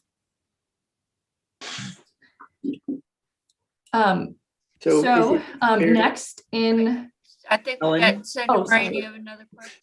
I'm just trying to make, as we move on from this, make sure I'm thinking of it clearly. So it's the parcel, if it's a parcel that's used in farming, then that sort of categorizes you one way. Then if within that, if it's also prime ag soils that we're talking about, then the things like the mitigation and the offset that you have, or the avoidance, and those criteria, it becomes more stringent. But first you get involved just by having a parcel on taking a parcel currently involved in farming and doing something that's not farming per se on it. And then the question is, okay, so you don't want to, if that's not farming, then what is it? And what kind of impact are you having? And then if it's prime ag soils that you're impacting, then they ask you to do something more in order to not lose them permanently. That sound fair? Maybe that's the wrong I'm a way to little ask bit that shaky question. about the first part of what you said. There is a primary agricultural soil map Yeah. that people can consult to determine if their parcel contains primary agricultural soils. And so the standard under Act 250 is whether or not you're going to cause a reduction of primary agricultural soils. They should be preserved for potential future use. Under Section 248, it's a slightly different criteria. It's will not have an undue adverse impact to primary agricultural soils. So I am not an expert on this, and very specifically in how it's used in section 248. So we will get someone in that will help us understand.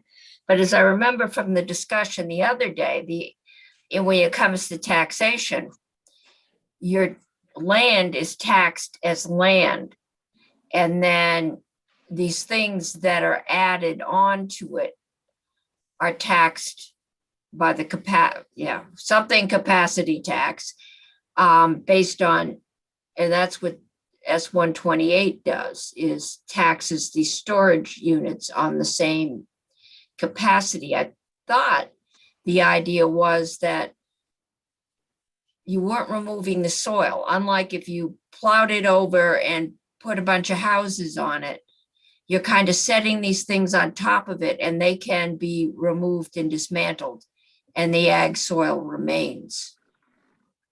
Am I correct in that, Senator Pearson? We'll further, I think we need to move on. We will find out more about ag soil, and lost my expert. What you were just saying, Senator Cummings, I think is part of the, I don't know what to call it, sort of a leniency, is because if you're driving pilings to mount solar arrays on, which is the way I've seen most of them done, you can, once you take the panels off, you can just pull those pilings out of the ground and the whole thing could conceivably be gone. And then the other day we were talking about how when they get big enough, you have to plan to decommission. Right, you have a fund. Okay. Let's move it.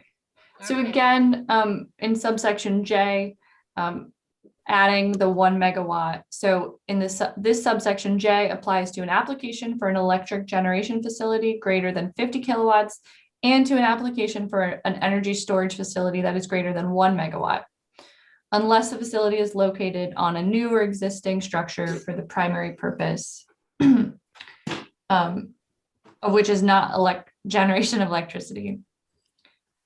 In addition to any other information required by the commission, the application for such a facility shall include information that delineates. So this section goes on to spell out what needs to be included in the application. So this is specific requirements for energy storage facilities greater than 1 megawatt. Okay, so is that the walk-in freezer or the ship container? It's the largest size we've talked about so far. Okay, so it's the biggie. I think by the time you're to a megawatt, you might have 2 little containers side by side. Okay. Just so we know, because we've switched from kilo to mega. Right.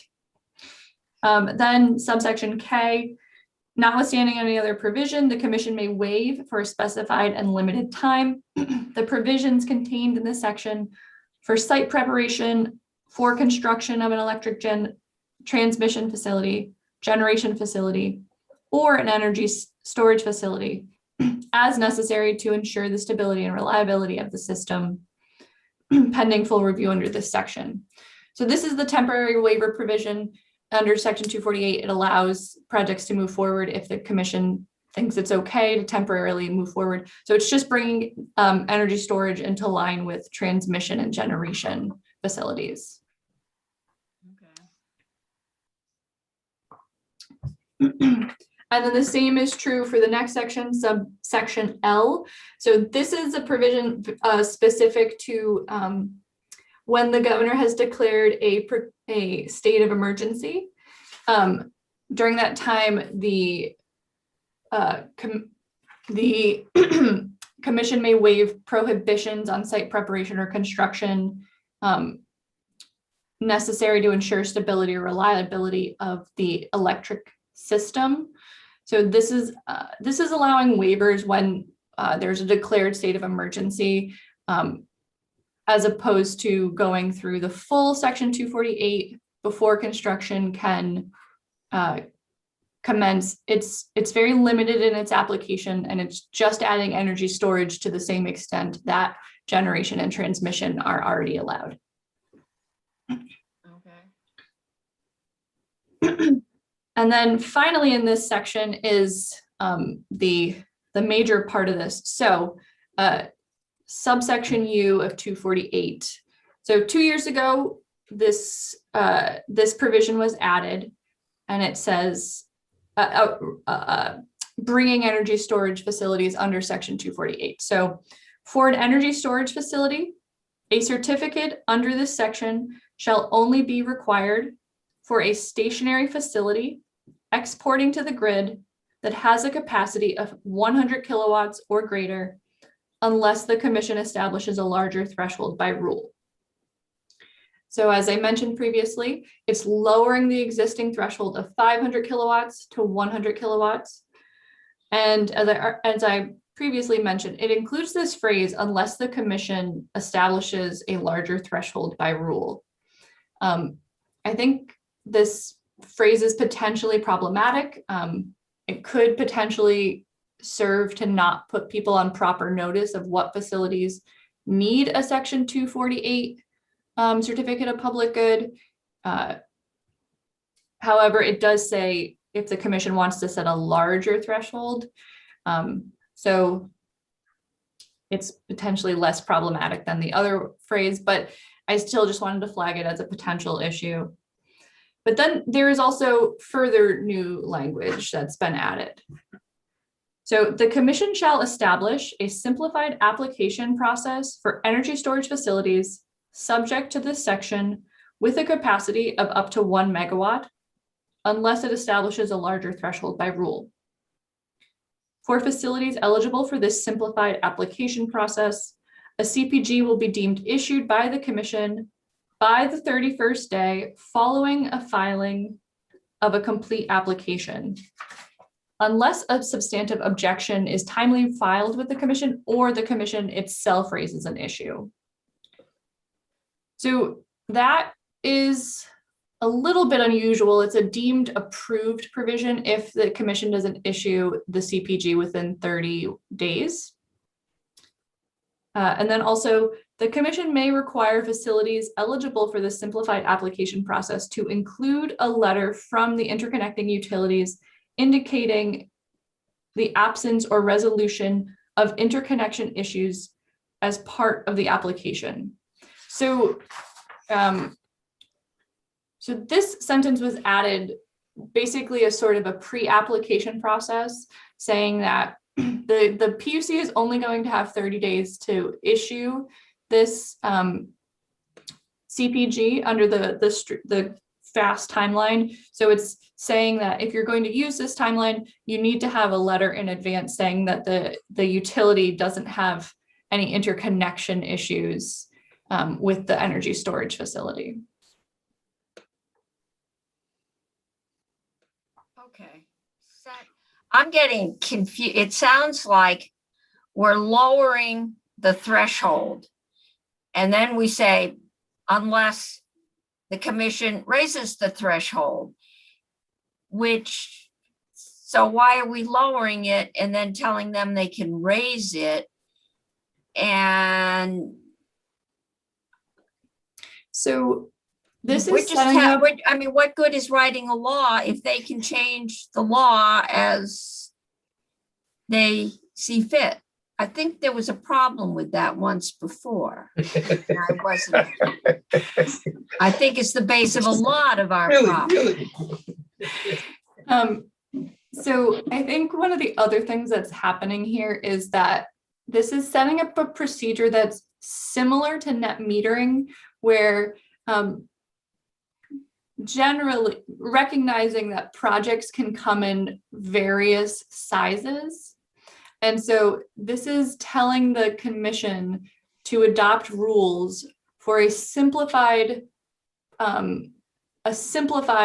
CPG process for the smaller process. So it's almost setting up a tiered approach where small energy storage may only need to comply with demonstrate compliance with a couple of criteria, or potentially do a sort of registration process as opposed to a full public hearing type process. But I do agree it's a little unclear what that process is going to look like. And I will say there is more information coming up in the next section. Okay. Senator Hardy, did you have a question? I'm just a little confused.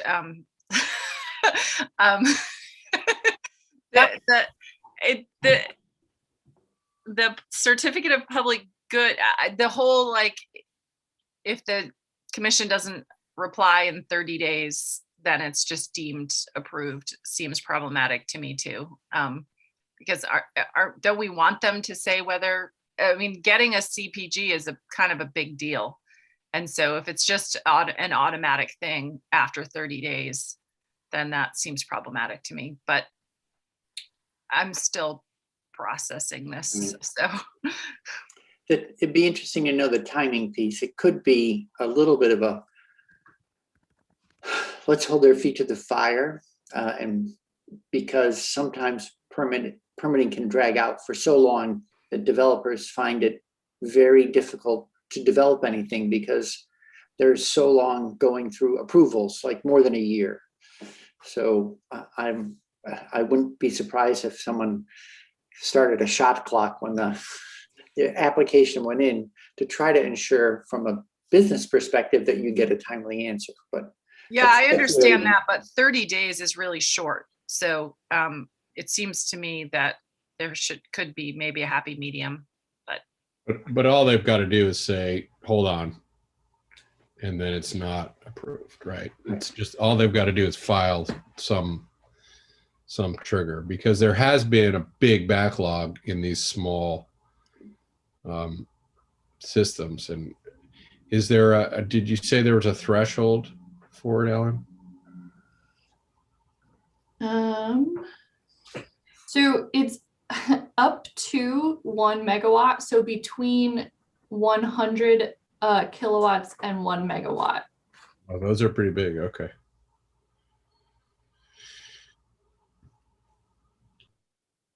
Do we know how big they are?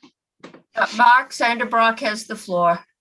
Well, the only question I have, and I think it's already been addressed, is wasn't this, and just from memory, put in place to ensure that permit applications did not sit unattended for too long a period of time, and to force the state to make a decision so that projects were not held up. Now, I'm assuming, and this is one thing that I think we should know, is whether or not the departments involved were aware of this and in effect agreed to it. We will have them in. And we will find out. Okay, Ellen, so we know we've got several questions. It sounds like we're trying to set regulations, but we're not sure we're ready to set them. Or that we're not sure we're setting them correctly. So we're putting an out in there.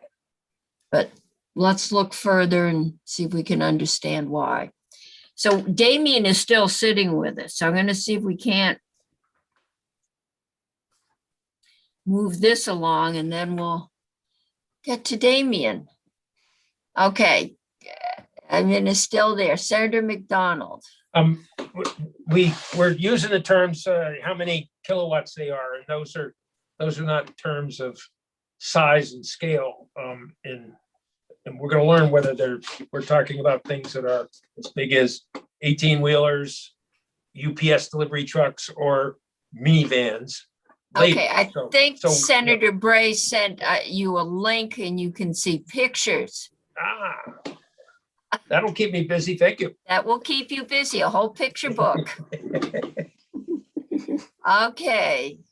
Ellen, we still have the nuclear decommissioning group to go through. Yes.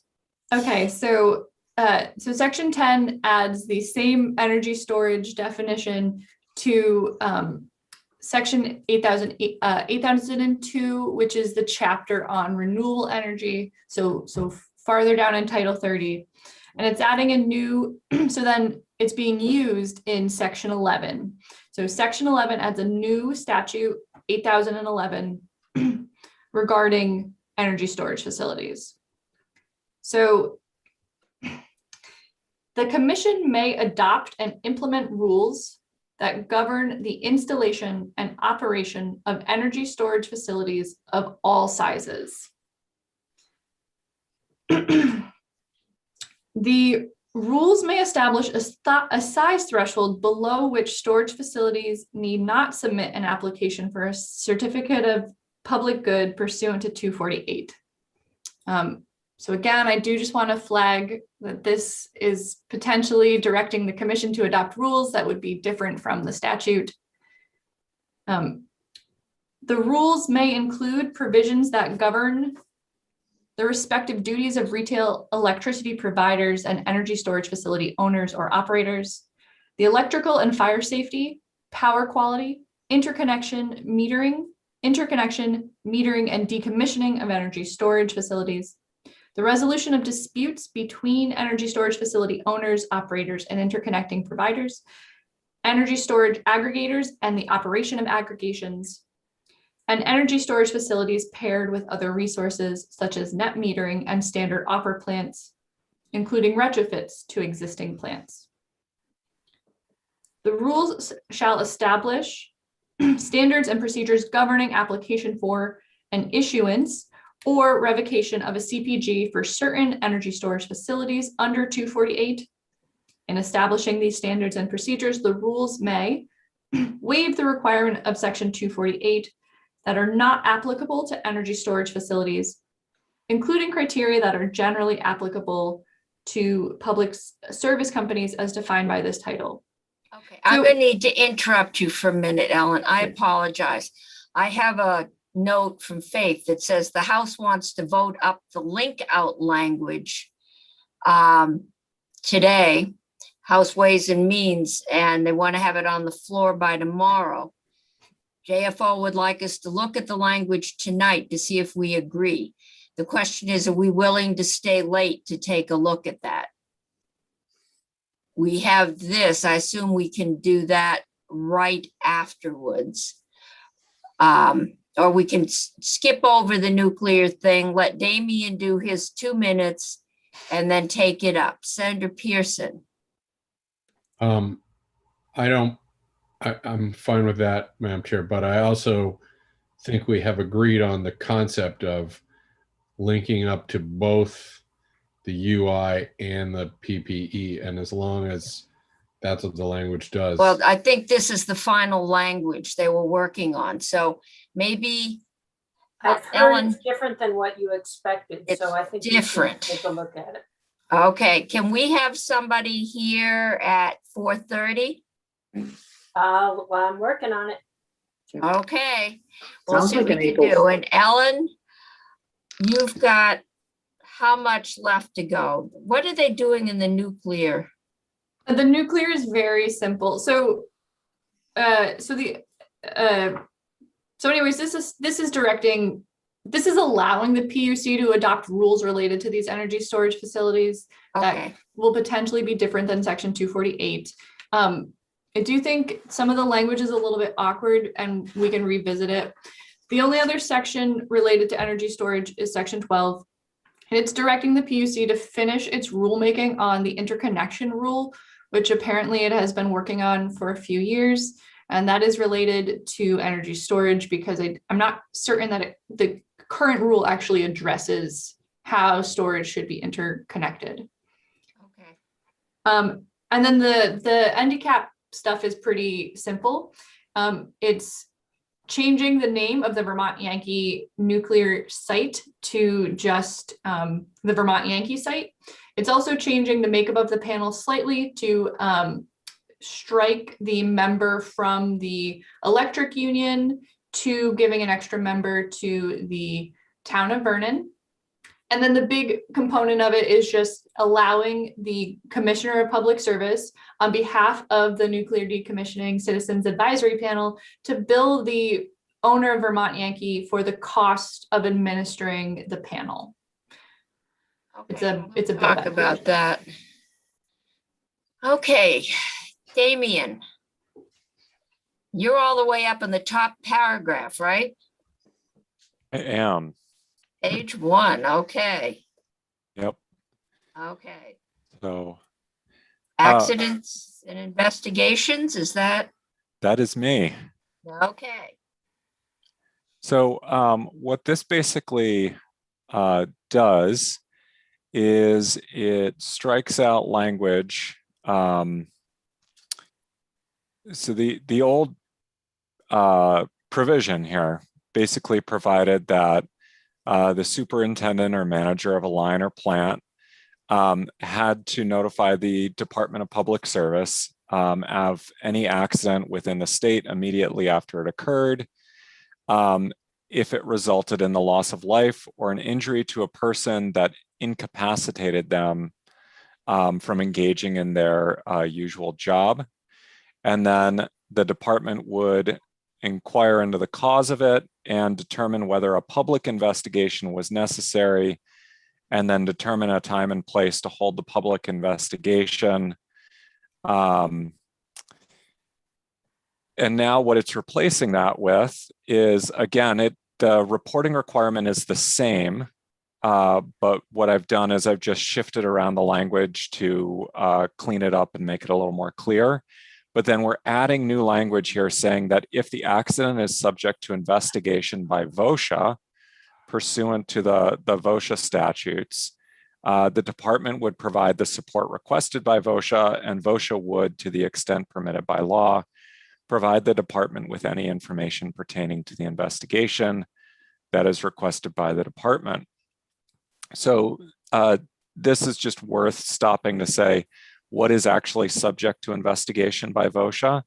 And those are accidents that result in the fatality of someone or the inpatient hospitalization. So someone is admitted to the hospital for something more than a visit to the emergency room or a quick evaluation, or a widespread sort of release of toxic chemicals or some harmful substance or something like that. Those are all instances when VOSHA would investigate an accident. So what does that leave out? As far as I can tell from reading this, this would leave out injuries where someone is not does not receive inpatient hospitalization.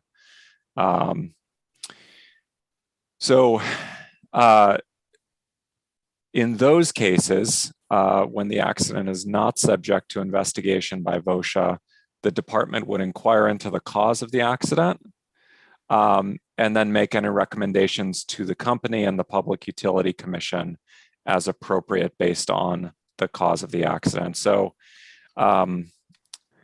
as I understand it, this is basically the VOSHA investigations are mandatory. Employers have to report within 8 hours if there's a fatality, and within 24 hours if one of their employers is hospitalized because of a worksite accident. And then that triggers the VOSHA investigation process. Whenever you have, these are called fatality or catastrophe reports under VOSHA. And that triggers the investigation process. So what this is basically saying is the department would assist in the investigation, and then VOSHA would provide any information that they're permitted to provide by law. And there are some types of information that can be protected, such as trade secrets under VOSHA's law. And I do not know if there can be a waiver for disclosing that information to another agency or not, but I assume all of that would go according to the applicable federal regulations, which set the standard for our VOSHA to the extent that we haven't readopted those regulations for Vermont. So are there questions on this section? Yes, I have a question. Yes, Senator Sarakin. So are we alleviating the department of a duty to investigate and when a VOSHA investigation is required? That's right. That's what this does, is it removes the department's investigation here, and instead requires the department to cooperate in the VOSHA accident investigation, and then requires VOSHA to provide information relating to its investigation that's requested by the department to the extent that it can do so. Okay. We'll have everybody in. This one is not going out of here quickly. Senator Hardy. Thank you. Damien, I'm assuming this is in this bill because it's only, department means the Department of Public Service. Is that right? And it's, and it is for utility companies. This is not broad to any kind of company. No, this is for a line or a plant that is subject to 30 VSA 207. Let me just pull up my statute here. Should have had this up before I started talking to you.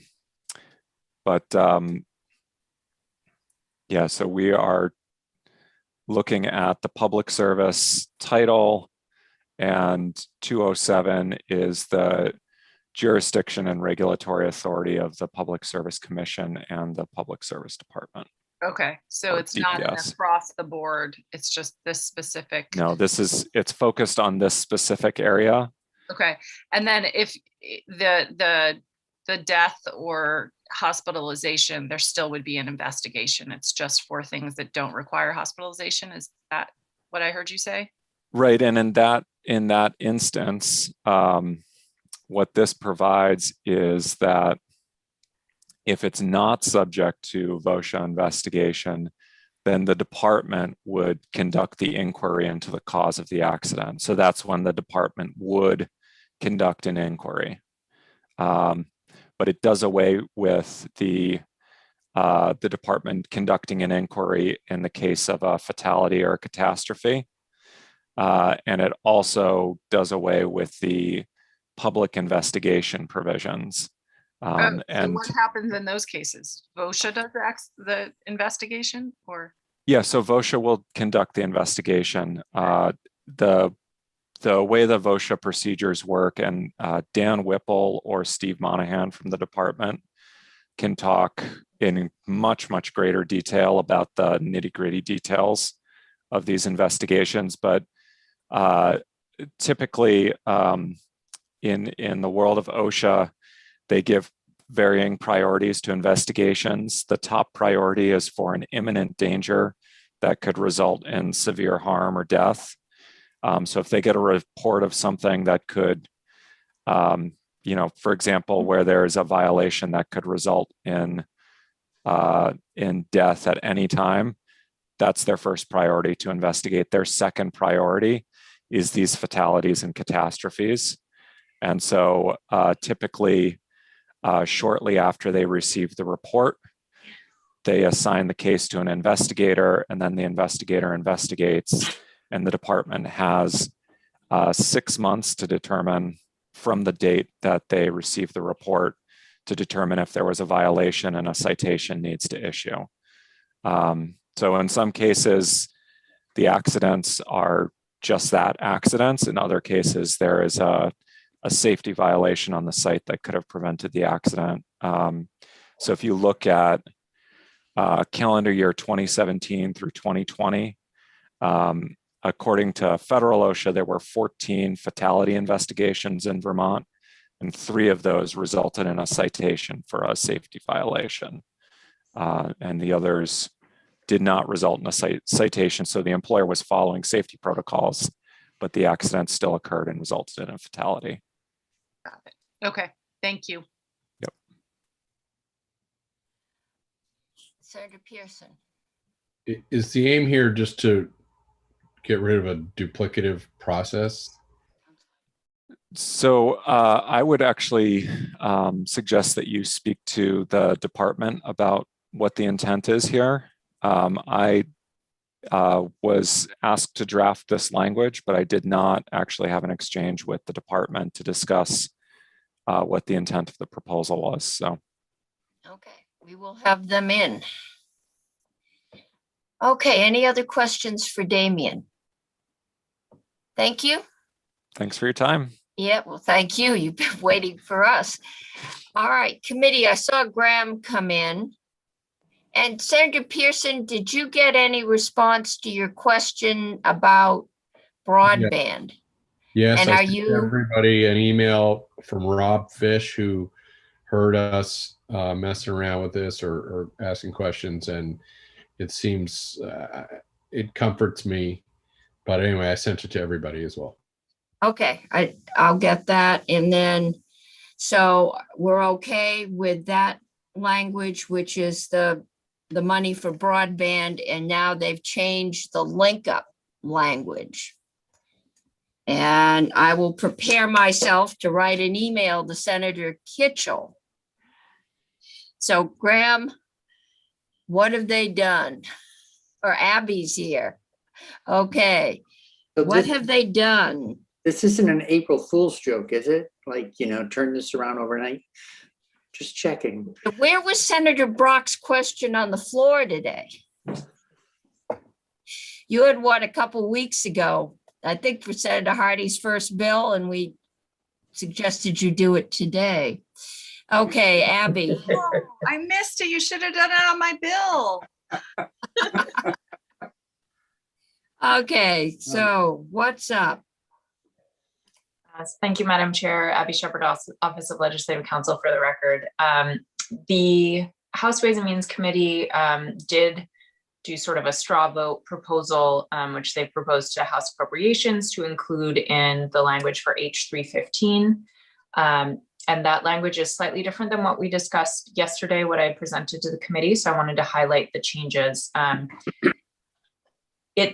new language does link up for the income tax and estate tax chapters of Vermont Code. It links up to federal code in effect through the end of 2020.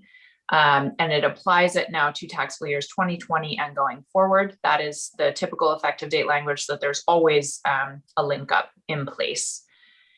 It still pulls in the treatment of UI, so the exclusion of $10,200 for taxable year 2020. That is still in this language. That has not been changed. It also continues the existing treatment for the property tax credit for household income. UI will continue to be counted as part of household income.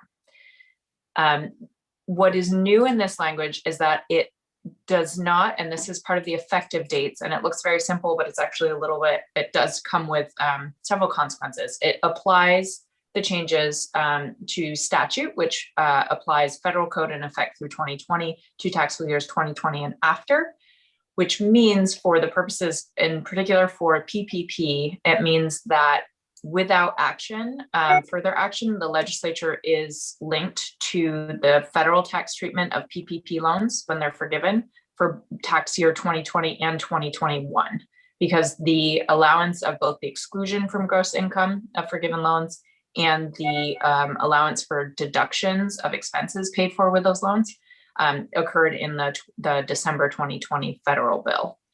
My understanding is that there is an intention to take some sort of action, either linking up or delinking in the House, but this bill does not address that.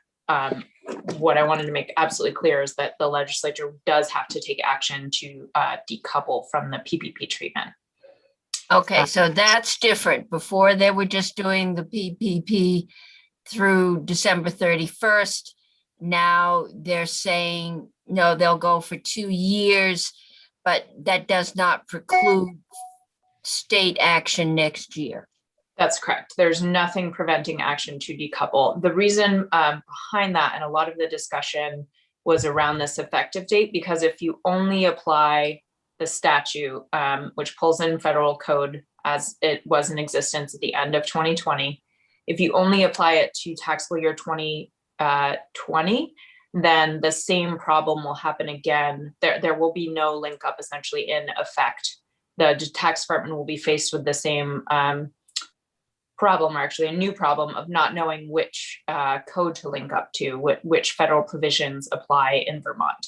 So this at least provides a default that if the legislature takes no action, Vermont code will continue to link up to federal code as of the end of 2020. It's just that if the legislature didn't want to include the tax year 21 PPP treatment, it would need to act.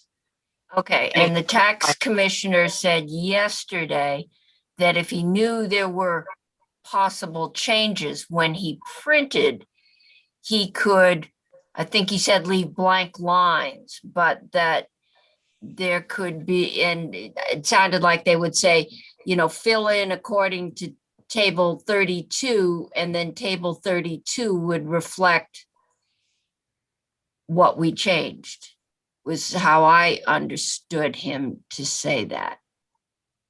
But someone else may have heard something different. Senator Sirotkin. So Abby, I'm a little unclear in terms of 2021 on PPP. If we were to change from the default position, wouldn't we have to realistically do that in the next couple of months? That's correct. So the department begins its form process, particularly with the vendors, the software vendors. They start that in August and September. So the legislature would need to take action while it's in session, realistically in the next month or so. Okay, and is House Ways and Means considering doing that? That is my understanding, but I would suggest asking them. But I know they were very, they when mentioned money chairs, they were very intent on doing that. So I have to assume that they found they couldn't do it easily. I'm doing what, Madam Chair? Exempt, not taking action on the second year of PPP loans. Yeah.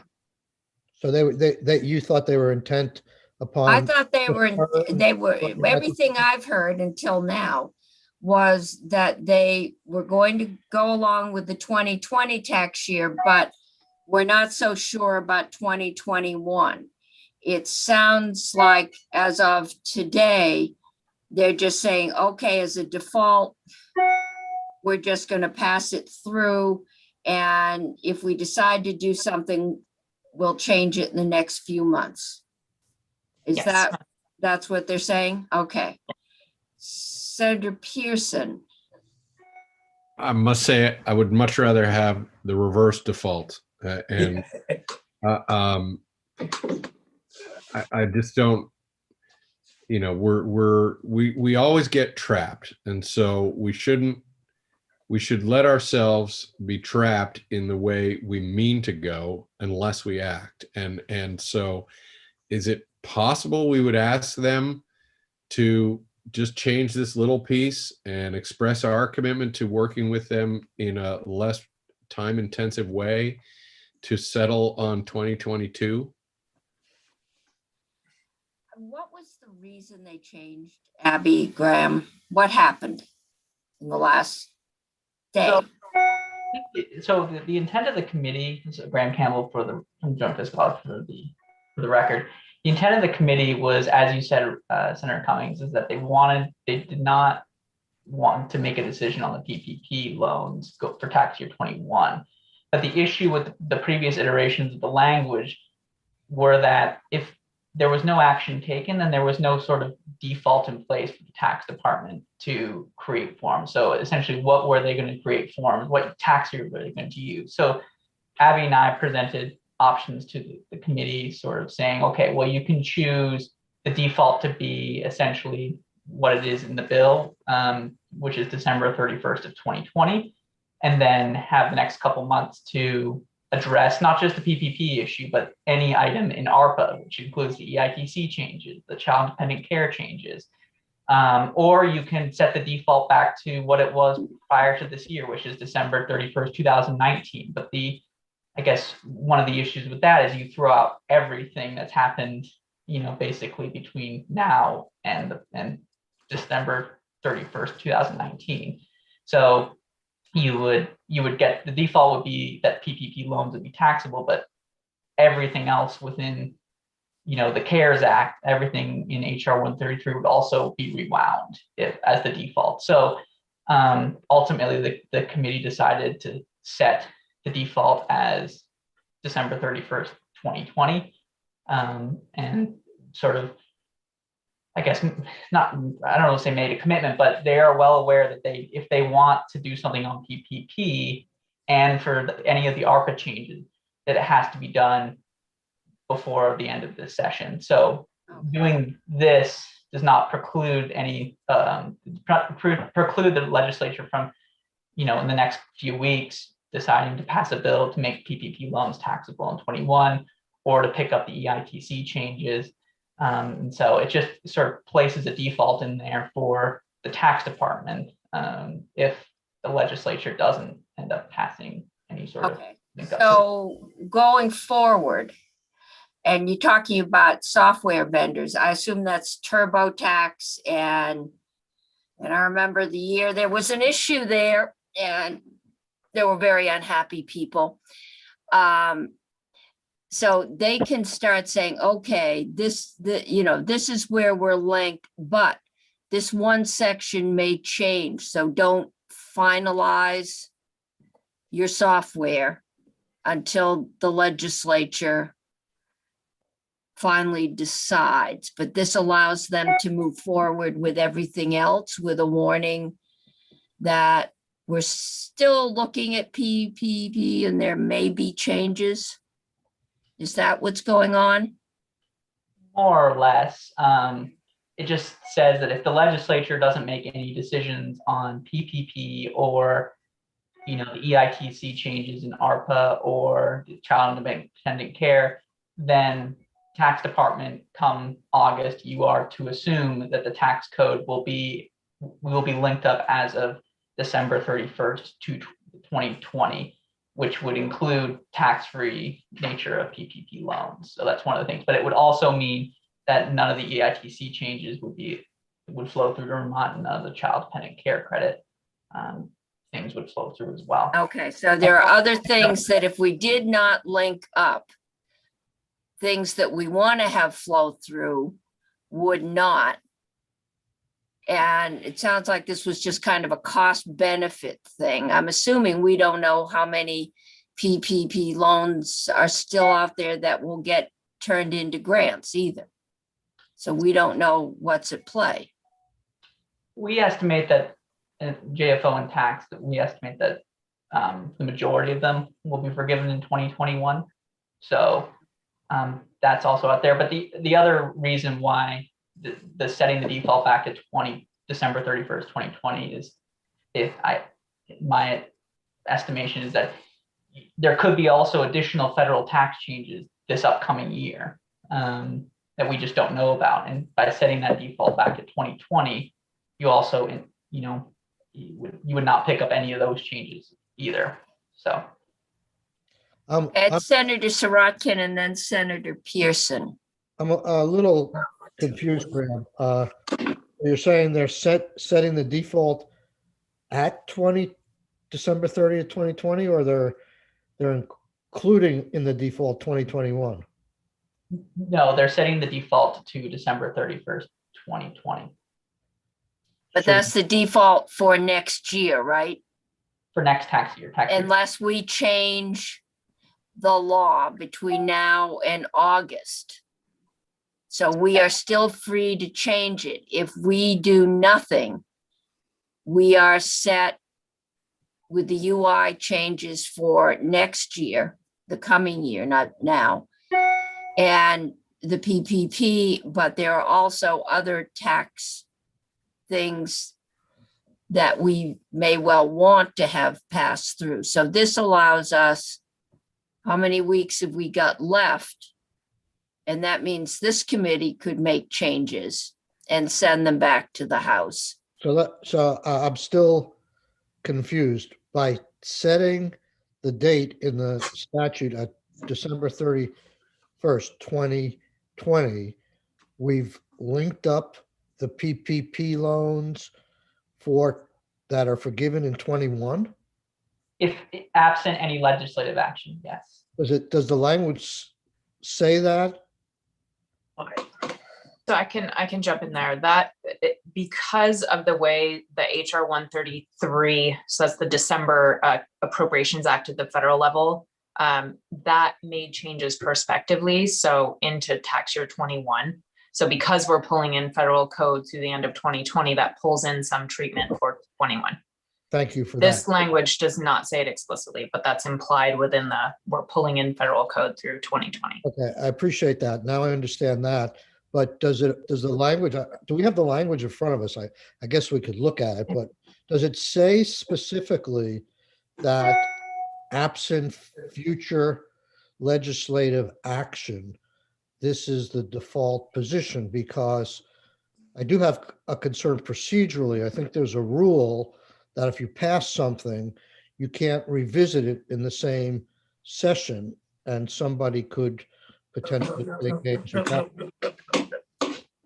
Parliamentarian, you can't consider the same item twice. I don't Madam know. Chair? Yes. The reconsideration that I believe is being questioned, if the bill passes and says in the bill, notwithstanding the rule about reconsideration, right, it goes away. Right. Exactly. So that's not a problem if the bill is written that way.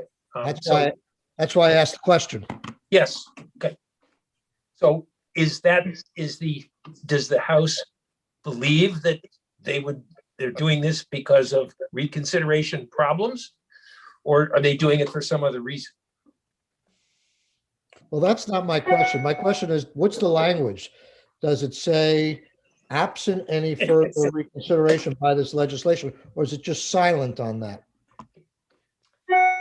So I can forward this, or maybe if Faith's there, she could forward it. I will try and get this to the full committee. The language here, what do you want me to forward? I can actually send it right now to the committee. It's the email that I sent earlier. I have a summary and the language. I'm sending I can do it right now. Okay. So this language changes statute. It changes a date, which is language I think you've seen before. It changes the link up to federal code as in effect on December 31st. It changes it from 2019 to 2020. And then there's new language in what came out of House Ways and Means today that explicitly states that this link up shall continue in effect as adopted until amended, repealed, or replaced by act of the General Assembly, which was getting at the concern about the tax department creating its forms, assuming a rolling link up in the future. So 2020 will remain law until there is further action by the General Assembly. However, that doesn't preclude, there's no explicit linking or decoupling to the PPP treatment at the federal level. So that does not preclude any action by the General Assembly this session. So, okay, Madam Chair, even if we went along with the House at this particular time, I tend to agree with Senator Pearson. I mean, at the very least, I would hope that this committee would take it upon itself to review this issue. And I don't know whether there's any kind of constitutional problem. I doubt it, because we probably could find another link, no pun intended, another vehicle to well, we make. have a miscellaneous tax bill. Right. We can always find a way to send it. Right. And yes, it's quite clear this committee is not happy with this, but it's we're also got 456 and we don't have a solution at this point. So Senator Pearson. Well, I really want to urge caution and see if we could go back to them and ask for a small change. What I hear you say, Graham, is there are a bunch of benefits to being linked up. that we would like, and then this downside one. But there's nothing that prevents us from linking up to all the good stuff and carving this out going forward. I look, I mean, right? So let me just ask that, correct? Okay. Yeah, I think that's right. So I think we should do that, because if we don't do that, we then have to push forward language and hope that they respond. And if they don't feel like responding, then they won't respond and we'll be stuck. Whereas if this is our intent to make it easy right now because we're up against a time clock, and then look at it later, we'll be tying a hand behind our back while we look at it later. So I don't see why. Look, we all want to get this quick bill done. We all want to get the link up done. And there's no reason why we should let ourselves, in what sounds like a consensus position, fall victim because they're suggesting that they couldn't possibly, when of course they could possibly. And quite simply, and we could get all the benefits that they're laying on, and we could hold our ability to, in fact, force our ability to come back and look at the PPP question, and also give the tax department certainty. If we don't get to come back, the certainty will be that we won't be linked up in that very, very minor way. And so I think we should push back and offer that we're willing to do what they're saying with this exception. Okay, I'm trying to word the email. I've told them we're okay with broadband. We're very concerned about the link up language.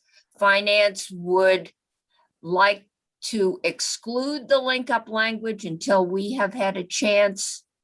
No, we would like to link up with everything except the PPP proposal.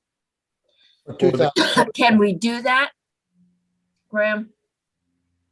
I don't want to jump on Abby's thought here, but you have a few. If your concern is not to let the default position have the PPP loan taxability, then you have a couple options.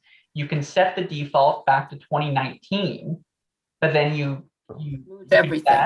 You could set the default. I'm hoping Abby corrects me if this is wrong. You could set the default equal to December 31st, 2020, but then also carve out the PPP part.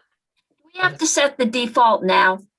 Can we just tell them we're not comfortable setting the default at this point? That's where they were yesterday. Yes, you could. You could also not set the default, but then it requires action on your part within the next month and a half to do something. Yeah, okay. Otherwise, tax department doesn't have anything to work on. Okay, because if we go back to 19, we lose the UI exclusions. We we don't want to do that.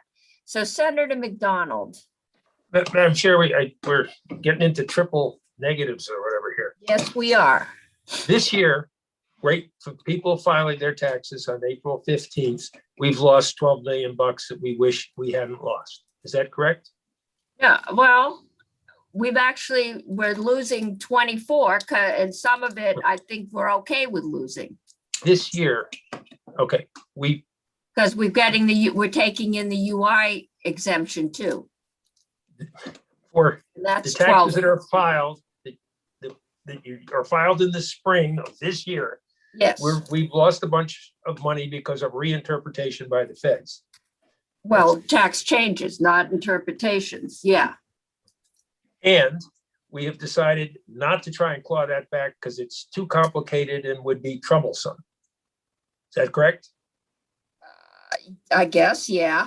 Okay, so can we not make sure that we do not put ourselves in that same position next year for the money we lost this year, and make those corrections so that next year we do not have the same experience?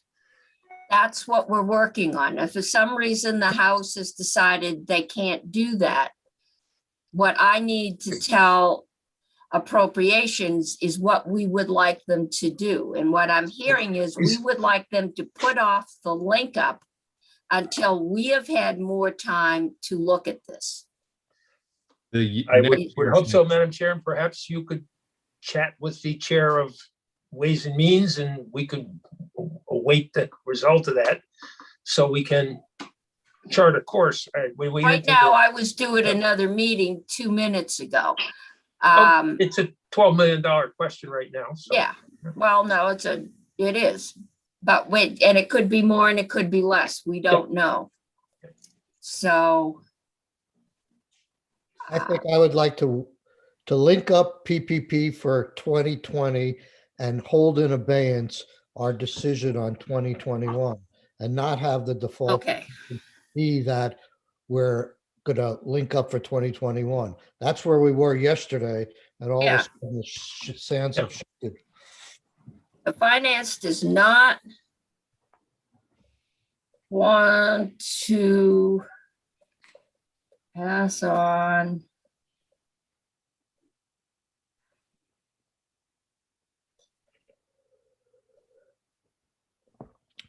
deductions next.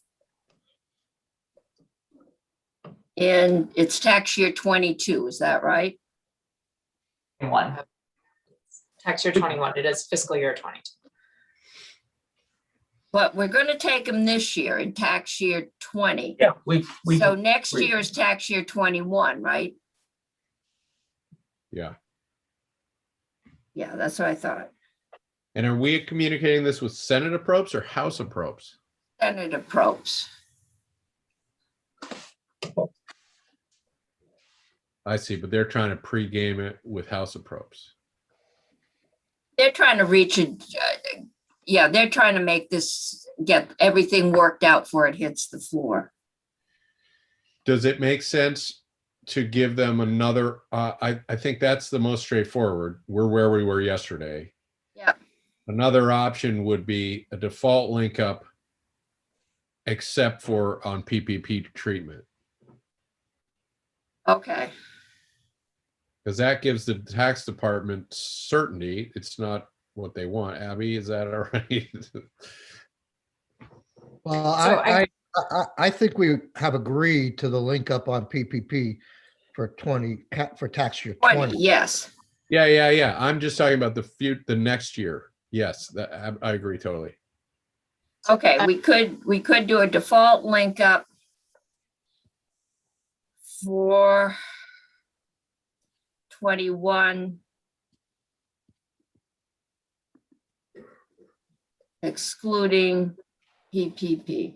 Unless Abby says that's not easy.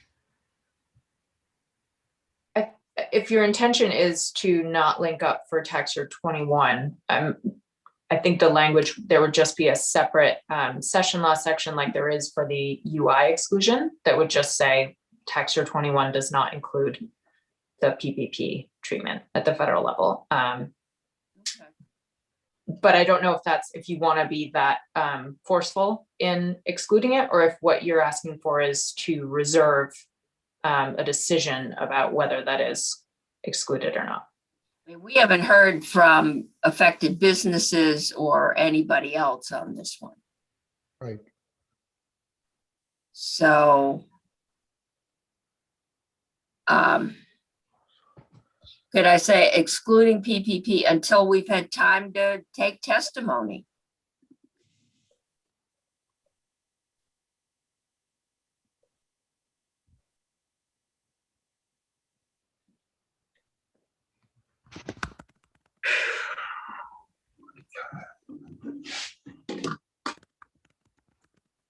I think what we've done is we've put them on notice that we're not happy, and maybe we can try and we're on the floor at 11:30 tomorrow.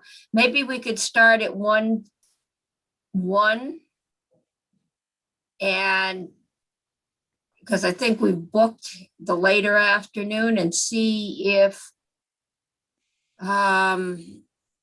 the chair of Ways and Means could come talk to us.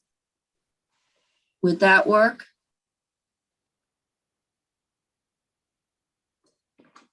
Be here at 1 tomorrow? I may be a little late, but you guys. should Okay. be able to help me. Well, the floor may also keep us late, but I don't think it's too heavy tomorrow unless the S100 comes up, or 10 maybe, 100. Okay. All right. I will send this over. I'll tell them we're going to try and meet with Janet tomorrow.